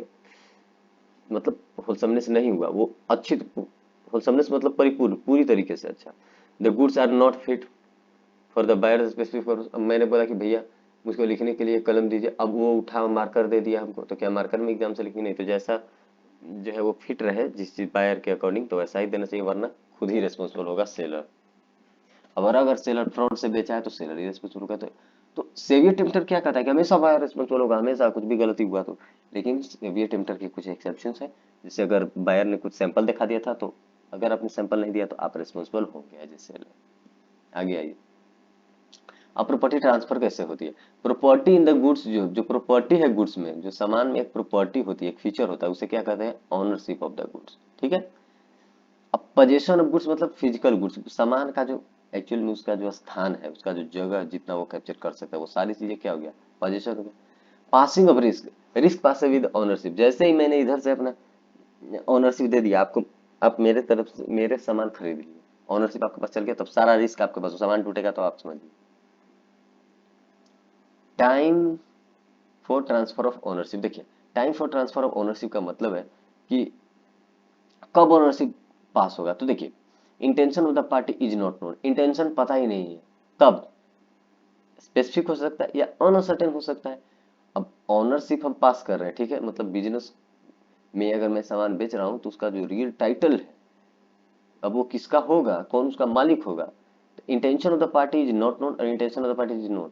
तो अगर जान रहे हैं, इंटेंशन ऑफ बता दिया है तो उसके प्रति उसको दे दीजिए, और नहीं बताया है तो उसको सर्टेन करके दीजिए, या फिर अगर वो स्पेसिफिक है तो स्पेसिफिक तरीके से।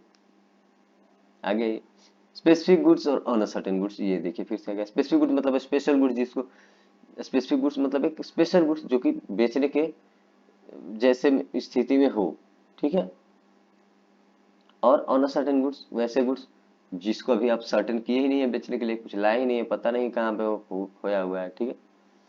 नॉट इन डिलीवरी, जब ये डिलीवरेबल स्टेट में नहीं रहता तो ownership is transferred after the bout into deliver. बिल्कुल, अगर कोई स्पेसिफिक गुड्स है, ठीक है, उसको हमको बेचना है और अभी तक वो डिलीवर होने के कगार पे नहीं है, मान लीजिए कि टीवी अभी बन रहा है, अभी उसके ऊपर का ढांचा नहीं बना है, तो ये क्या हो गया, ये स्पेसिफिक गुड्स तो है, ऑनरशिप इसमें तभी पास होगा जब वो पूरी तरीके से बन जाएगा और बिक जाएगा, तो ये हो गया specific goods. Sales on approval become in the condition. देखिए, मान लीजिए कि मैंने बेचा कि भैया ये लीजिए सामान आप और 10 दिन में दे दीजिएगा, 10 दिन में एक्सेप्ट कर लीजिएगा, नहीं एक्सेप्ट कीजिएगा तो मैं मान लूंगा कि बिक गया, तो आप नहीं एक्सेप्ट किए तो बिक गया। अब उस चीज को आप कहीं पे यूज करें, मैंने देखा अरे इसको तो मैंने दिया था सिर्फ कि 10 दिन के बाद तो मुझे बता देना खरीदोगे कि नहीं, अब ये तो यहाँ पे यूज कर रहा है, मतलब ये खरीद लिया है, उस चीज को हम मान लेंगे कि उसने खरीद लिया है। या फिर उसने सामान को बहुत दिनों तक रख लिया, कुछ जवाब ही नहीं दे रहा, मतलब हम समझेंगे कि सेल हो गया। तो ये सारी जो है सेल्स ऑन अप्रूवल बेसिस पे है। नेमो डॉट क्या है, कोड नॉट हैबिट, इसका मतलब है कि none can give what he has not, कि एक रियल ओनर ही रियल ट्रांसफर टाइटल ट्रांसफर कर सकते हैं, यही बात है लिखा हुआ। लेकिन कुछ कुछ केसेस है जहाँ रियल ओनर तो नहीं है, उसका सामान नहीं है, लेकिन फिर भी रियल टाइटल दे देगा। जैसे कोई कुरियर वाला, कोई मर्केंटाइल एजेंट, क्या वो रियल ओनर रहता है सामान का, नहीं, लेकिन वो देता है, तो क्या आपको रियल ओनरशिप नहीं मिलता, मिलता है। और sale one by joint owner, बहुत सारे चार लोग मिलकर ओनर है एक सामान का, कोई एक बेच दिया तो ऑन, यहाँ पे भी तो वही बात हुआ ना कि सबका तो उसमें बराबर ही जाता है, लेकिन किसी एक ने बेचा फिर भी फुल बिकेगा, ठीक है, तो उसको माना जाएगा कि उसने बेटर टाइटल दिया। जबकि नेमोडेट को जो है वो क्या कहता है कि नहीं, जिसका वो चीज नहीं है वो रियल टाइटल नहीं दे सकता, लेकिन हम एक्सेप्शन पढ़ रहे हैं कि जैसे कोरियर वाला हो गया, मर्चेंटाइल एजेंट, उनका सामान नहीं होता वो, लेकिन वो देते हैं तो रियल ओनरशिप ही देते हैं। Sale by person in possession under voidable, अब मेरे पास कोई चीज है, ठीक है, तो सही हो या गलत किसी को क्या फर्क पड़ता है, मैंने बेचा तो खरीद ही लेगा सामने वाला, ठीक है, तो मैं तो रियल ओनर था नहीं वो। सेल बाय स्टॉपेल, अब मान लीजिए कि एक सेलर है एक बायर है, बायर को खरीदना है, ठीक है, अब सेलर ने बोल दिया कि देखो मुझसे नहीं तुम राम से लेना, राम तुमको दे देगा, तो राम क्या हो गया यहाँ पे, तीसरा आदमी हो गया ना, कॉन्ट्रैक्ट तो हम दोनों के बीच में था, लेकिन नाम तीसरा आदमी हो गया तो वो भी दे सकता है।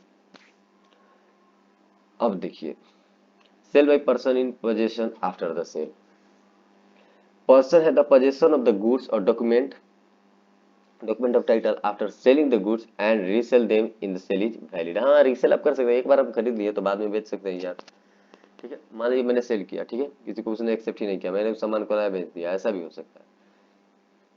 Sale by bona fide, bona fide purchaser, हाँ हो सकता है।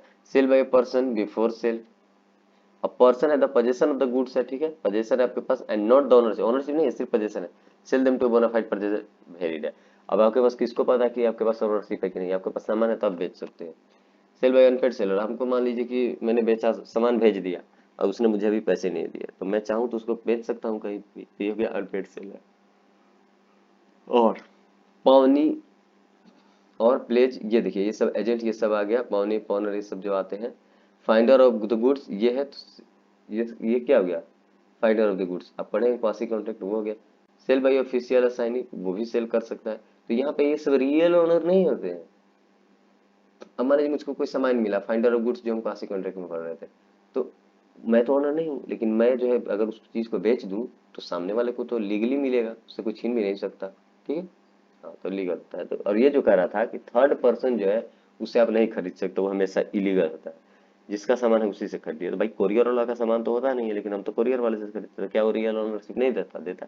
तो जितनी भी चीजें जो इशारे पे चलती है ओनर के, तो ओनरशिप वो लोग भी दे देंगे। देखिए रूल्स फॉर डिलीवरी, कैसे कैसे डिलीवर करना है, उसके क्या रूल्स है।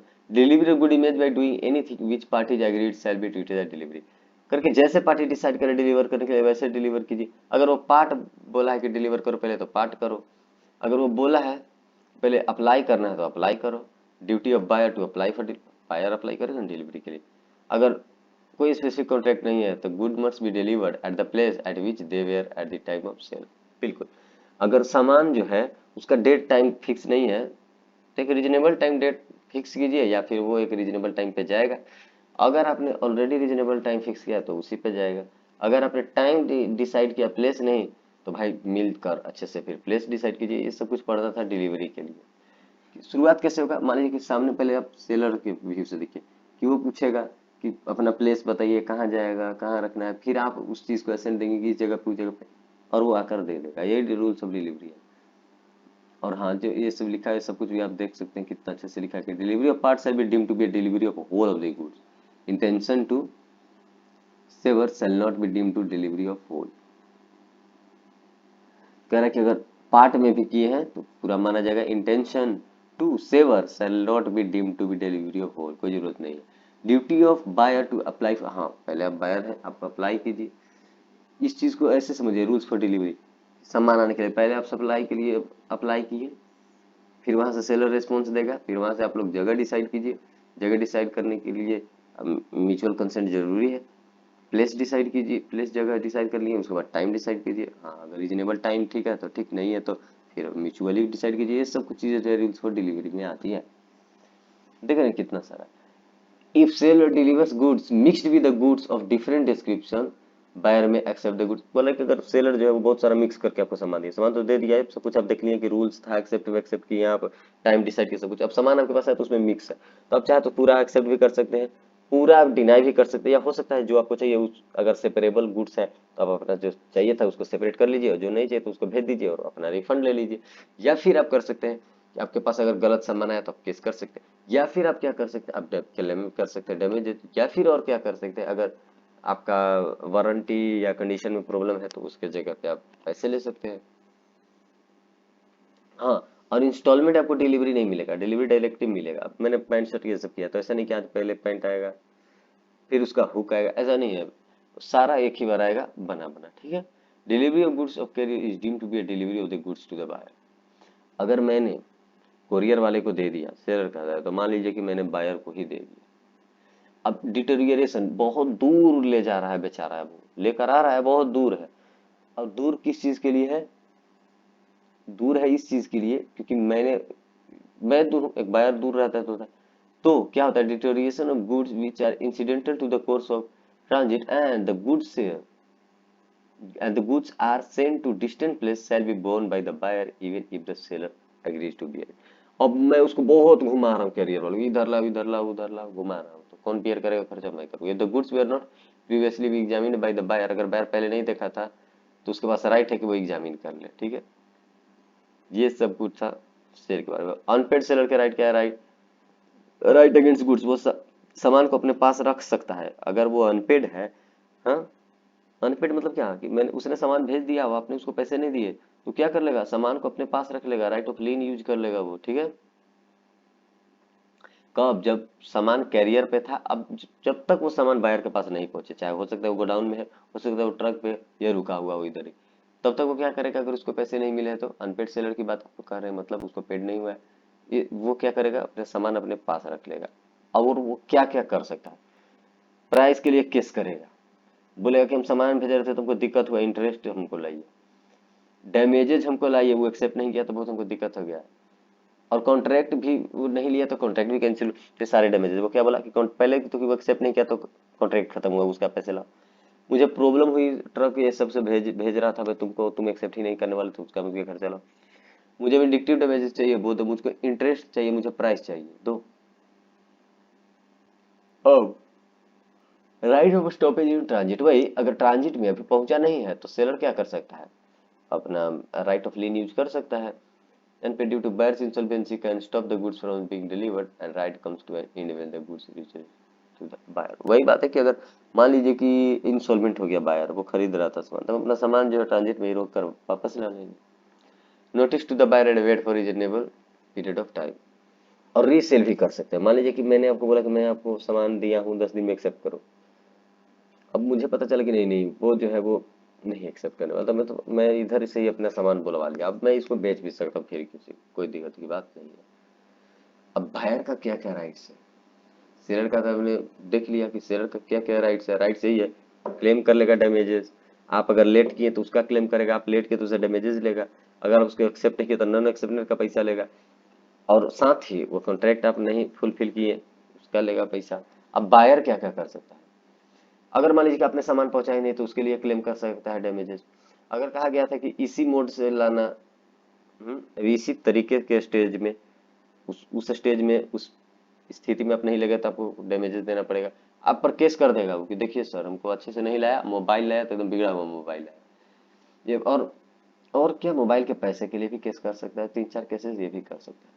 ऑक्शन सेल, ऑक्शन सेल मतलब सिंपली जो आप देखते हैं ना घर की नीलामी, उसी को कहते हैं ऑक्शन सेल। तो ये क्या है, उसमें लोगों को बुलाया जाता है, ये ऑफर नहीं है, invitation to make an offer है। ऑफर तो बताया जब कोई बोला कि खड़ा होकर 10 लाख, तो वो गिरा दिया ऊपर से 1 2 3, जैसे जैसे हथौड़ी गिराया तो क्या हो गया, वो हो गया ऑफर। और उससे पहले वो क्या था, इन्विटेशन टू एन ऑफर, कि जितने लोग आना है आप। ऑफर कब हुआ, जैसे वो हथौड़ी गिराकर किसी एक का नाम लेता है, वो ऑफर होगा। तो सेल कब कंप्लीट होता है, जैसे ही हैमर जो है वो गिर जाता है तब सेल कंप्लीट हो जाता है। इतना तो फील्ड में देखे हम लोग भी जानते हैं। When goods are put up for sale in lots, each lot is deemed to be a separate contract of. हाँ, अगर कोई सामान को अलग अलग कर दिया गया तो भाई अलग अलग कॉन्ट्रैक्ट ही होगा उसका। बिडर जो बोली लगाता है may retract his bid before the fall of hammer. अगर हैमर वो नहीं गिराया है तो उससे पहले वो जो है वो चेंजेस कर सकता है। सेलर और agent may bid at the auction if he or he has reserve the rights to bid. करके सेलर और उसका एजेंट जो है, जो बेच रहा है खुद, वो लोग भी आ सकते हैं अगर उन्होंने कुछ ऐसा प्रोविजन डाला हो तो। If he bids without reserving rights the sale is voidable. अपना राइट वो रिजर्व ही नहीं करवाया था, पहले पहले नहीं बताते कि देखो भाई मैं भी क्लेम लगा सकता हूँ, राइट रिजर्व नहीं करवाता तो बाद में वो नहीं कर पाएगा। और ये तो पता ही है कि सेल कैसे कंप्लीट होगा, जैसे ही हैमर गिरा सेल कंप्लीट। अब आइए कंपनी। कंपनी को मैंने बहुत शॉर्ट रखा है, ये देखिए कंपनी के टाइप्स देखे हैं और कहानी खत्म। आइए, हालांकि आपको यहाँ पे 2 3 चीजें पढ़नी पड़ेगी। कंस्ट्रक्टिव नोटिस जो पढ़ना है वो पढ़ लीजिएगा, इंडोर मैनेजमेंट, बात खत्म। लिमिटेड बाय शेयर्स, वैसी कंपनी जिनकी शेयर्स लिमिटेड है, मतलब लिमिटेड लाइबिलिटी तक के शेयर्स हैं, ठीक है। आगे देखिए, लिमिटेड बाय गारंटी, कुछ ऐसे भी कंपनियां हैं जिसके मेंबर्स की जो पैसे हैं वो गारंटीड है, कब तक, लिक्विडेशन तक, कि भाई लिक्विडेशन होगा तब तुमको इतना पैसा दिया जाएगा। अब आगे देखिए, अनलिमिटेड कंपनी जिसका अनलिमिटेड लाइबिलिटी होता है, ठीक है, मेंबर्स की लायबिलिटी अनलिमिटेड हो जाती है, ठीक है। प्राइवेट कंपनी, प्राइवेट कंपनी किसे कहते हैं, जिसमें 2 to 200 मेंबर्स होते हैं, जैसे प्राइवेट कंपनी कहते हैं। पब्लिक कंपनी जो गवर्नमेंट कंपनी है, ठीक है, इसमें 7 to अनलिमिटेड हो सकते हैं मेंबर्स। स्मॉल कंपनी उसे कहते हैं जिसका पेड अप कैपिटल जो है वो कितना, 50 लाख से ज्यादा ना हो, या फिर जो इसका जो है वो 10 करोड़ से ऊपर ना जाए, ठीक है। 50 लाख से 10 करोड़ उसे स्मॉल कंपनी कहेंगे। और टर्नओवर जो है वो तो भाई कितना, 2 करोड़ से ऊपर नहीं जानी चाहिए। और ऊपर मैंने क्या पढ़ा, 50 लाख से 10 करोड़, बताए। Paid up share capital which shall not, lakh rupees of shares higher में be prescribed which shall not be more than 10 crore rupees, बिल्कुल। आगे देखिए, अब ओपीसी 1% कंपनी, जिसको एक आदमी इनकॉर्पोरेट किया, सब कुछ वही लेकर चल रहा है बेचारा। इसमें एक खास बात यह है कि उसे एक नॉमिनी अपॉइंट करना पड़ता है, बस। आगे आइए, और भी कंपनी के टाइप्स हैं, ये जो सारे आप देख रहे हैं उसी के बस फीचर्स है, उतना हार्ड है नहीं ये फीचर, देखेंगे आपको समझ में आएगा, सब कुछ पड़ा हुआ है 11 का। होल्डिंग कंपनी वैसी कंपनी जिसका शेयर दूसरी कंपनी को पकड़ कर रखते हो, कितना, 50% से ज्यादा वोट, और उसके बोर्ड ऑफ डायरेक्टर्स को भी पकड़ कर रखता है उसे। अब सब्सिडरी जिसने पकड़वा कर रखा है अपनी कंपनी का हाफ से ज्यादा वोटिंग राइट और अपना, या फिर बोर्ड ऑफ कंट्रोल दे रखा है दूसरे को। एसोसिएट कंपनी जिसने 20% अपना ये दे रखा हो, क्या कहते हैं उसको, वोटिंग राइट दे रखा है। गवर्नमेंट कंपनी वैसी कंपनी जिसको सेंट्रल गवर्नमेंट, स्टेट गवर्नमेंट या फिर लोकल गवर्नमेंट किसी तरीके से शेयर उसमें रखे 51% से ज्यादा, तो उसे कहते हैं गवर्नमेंट कंपनी। फॉरेन कंपनी जो इनकॉर्पोरेटेड आउटसाइड इंडिया है लेकिन फंक्शन यही करती है, फॉरेन कंपनी। लिस्टेड कंपनी जो कि स्टॉक एक्सचेंज में लिस्टेड है। Company with charitable purpose, NPO जिसका पर्पस प्रॉफिट कमाना नहीं है, खत्म। और भी है क्या, हाँ, डोरमेंट कंपनी जिसको फ्यूचर एसेट्स ये सब के लिए रखा गया है, उसमें बिजनेस से कुछ काम नहीं होता, उसे डोरमेंट कंपनी। इनएक्टिव कंपनी जो कि एकदम ऑफ है, उसका कुछ काम नहीं है, तो inactive company. Significant accounting transaction, कुछ ट्रांजेक्शन है जो सिग्निफिकेंट होते हैं, such as payment of office by company to the registrar को अगर पेमेंट कर रहा है तो, या फिर किसी लॉफुल के लिए पेमेंट, तो ये सब क्या है, सिग्निफिकेंट अकाउंटिंग ट्रांजेक्शन है। ओके,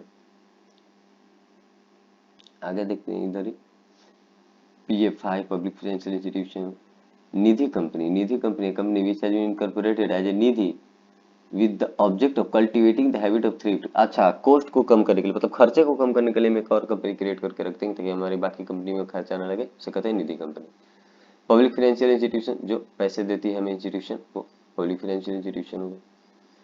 और हाँ, एनपीओ में एक बहुत बढ़िया चीज़ है कि एनपीओ में उनके लाइसेंस को जो है वो गवर्नमेंट जो है वो उनको प्रोवाइड करती है, सेंट्रल गवर्नमेंट, कि हाँ आपको प्रॉफिट नहीं लेना है, आपको डिविडेंड नहीं डिक्लेयर करना है। लेकिन अगर वो लोग डिविडेंड ये सब डिक्लेयर करते हैं तो सेंट्रल गवर्नमेंट क्या करेगी, उनकी लाइसेंस को रद्द कर देगी, ट्रिब्यूनल से बात करेगी और उसको जो है सिमिलर काइंड ऑफ बिजनेस से ऐड कर देगी और वो डिविडेंड भी दे पाएंगे। इंडोर मैनेजमेंट क्या था? इंडोर मैनेजमेंट होता है जिसमें कोई भी पावर के बारे में कि किस इम्प्लॉय या किस वर्कर को कितना पावर है, आउटसाइडर आदमी को नहीं पता होता कि इस कंपनी में किस आदमी के पास कितना पावर है, कौन क्या कर सकता है। तो अगर उसने किसी प्रकार का कॉन्ट्रैक्ट किया हो या पैसे दिए हो कंपनी को उन आदमियों के थ्रू, और कंपनी ये करके अरे तुमने तो उसको 1 लाख रुपए दे दिए, उसकी क्षमता तो 10,000 लेने की ही थी, उसको 10,000 ही ऑथोराइज था लेना, तो जाओ तुम्हारा गया पैसा, मैं 10,000 ही दूंगा, तुम 1 लाख नहीं दूंगा, तो आपको क्लेम कर सकते भाई, आपका इंटरनल मैटर है, उसको कितना देर के इतना में थोड़े पता है। तो ये क्या हो जाएगा, उस टाइम कंपनी 1 लाख आपको देगी, क्योंकि कोर्ट भी ऐसा ही मानेगा। लेकिन कुछ केसेस है कंस्ट्रक्टिव नोटिस जिसमें ये कहा गया है कि आउटसाइडर ही रिस्पॉन्सिबल होंगे। कब?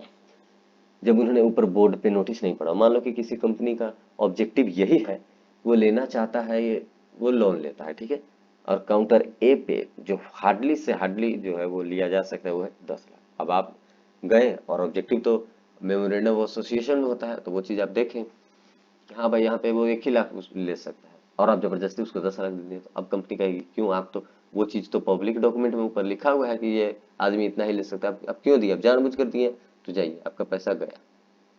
इनसाइडर और आउटसाइडर। चलिए, तो ये था। और एलएलपी की बात करेंगे, सुन लीजिएगा। एलएलपी वो एक हाइब्रिड फॉर्म है, इसमें नेम रिजर्व करवाना पड़ता है। नेम रिजर्व में हम सीएस ये सब का कंसल्टेशन लेते हैं, फिर हम क्या कहते हैं उसको, रजिस्ट्रार के पास जाते हैं, रजिस्ट्रार सब कुछ अप्रूव करके हमें दे देता है, उसके बाद हम इनकॉर्पोरेट कर देते हैं एलएलपी इनकॉर्पोरेट होने के बाद हमारा सेपरेट लीगल एंटिटी बन जाता है। इसमें प्रॉफिट भी शेयर होता है, हाइब्रिड फॉर्म है, फर्म का और कंपनी का, इसके पास कॉमन सील भी हो जाता है, हाँ इसका इनकॉर्पोरेशन कंपलसरी हो जाता है। तो यही, इससे 2 क्वेश्चन आते हैं, एक तो इनकॉर्पोरेशन से इनकॉर्पोरेट कैसे होता है वो बताता हूँ, नेम रिजर्व करवाइए सभी का डिटेल लीजिए, सारा डिटेल लेकर आप रजिस्ट्रार के पास जाइए, रजिस्ट्रार जो है सब कुछ डिटेल ये सब चेक करेंगे, कुछ भी अगर गलत होगा तो टाइम देंगे आपको चेंज करने का, उसके बाद अगर सब कुछ सही है अप्रूवल देकर आपको इशू कर देंगे certificate of incorporation of LLP. अब आप नाम में एलएलपी लगा सकते हैं और उसके बाद आप सेपरेट लीगल एंटिटी भी हो गए, प्रॉफिट भी कमाएंगे। ये पहला क्वेश्चन। दूसरा क्वेश्चन है कि ये डिफरेंस कैसे है, डिफर कैसे है कंपनी से या फिर फर्म से। तो आपको बताना है कि फर्म से डिफर इस प्रकार का है, फर्म में अनलिमिटेड लाइबिलिटी होती है, यहाँ पे लिमिटेड लाइबिलिटी होती है। वहां पे जो है वो बांध के रखता है सारे जो है वो बिजनेस वाले, मतलब पार्टनर सारे एक दूसरे के एक्ट के लिए रिस्पॉन्सिबल होते हैं, जिसने कुछ भी नहीं किया उसको भी उतना ही नुकसान उठाना पड़ता है। और सामने जो कंपनी है उसमें ये है कि वहां पे प्रॉफिट नहीं मिलता, अब वहां प्रॉफिट मिलने लगता है। और इन सब चीजों के कारण जो है वो एक इंसान एफिशिएंटली वर्क करता है, बहुत आगे तक जाता है, और ये सारी इक्वेशन ही आती है। ओवरऑल बहुत बहुत धन्यवाद, आप 1.5 घंटे देखें।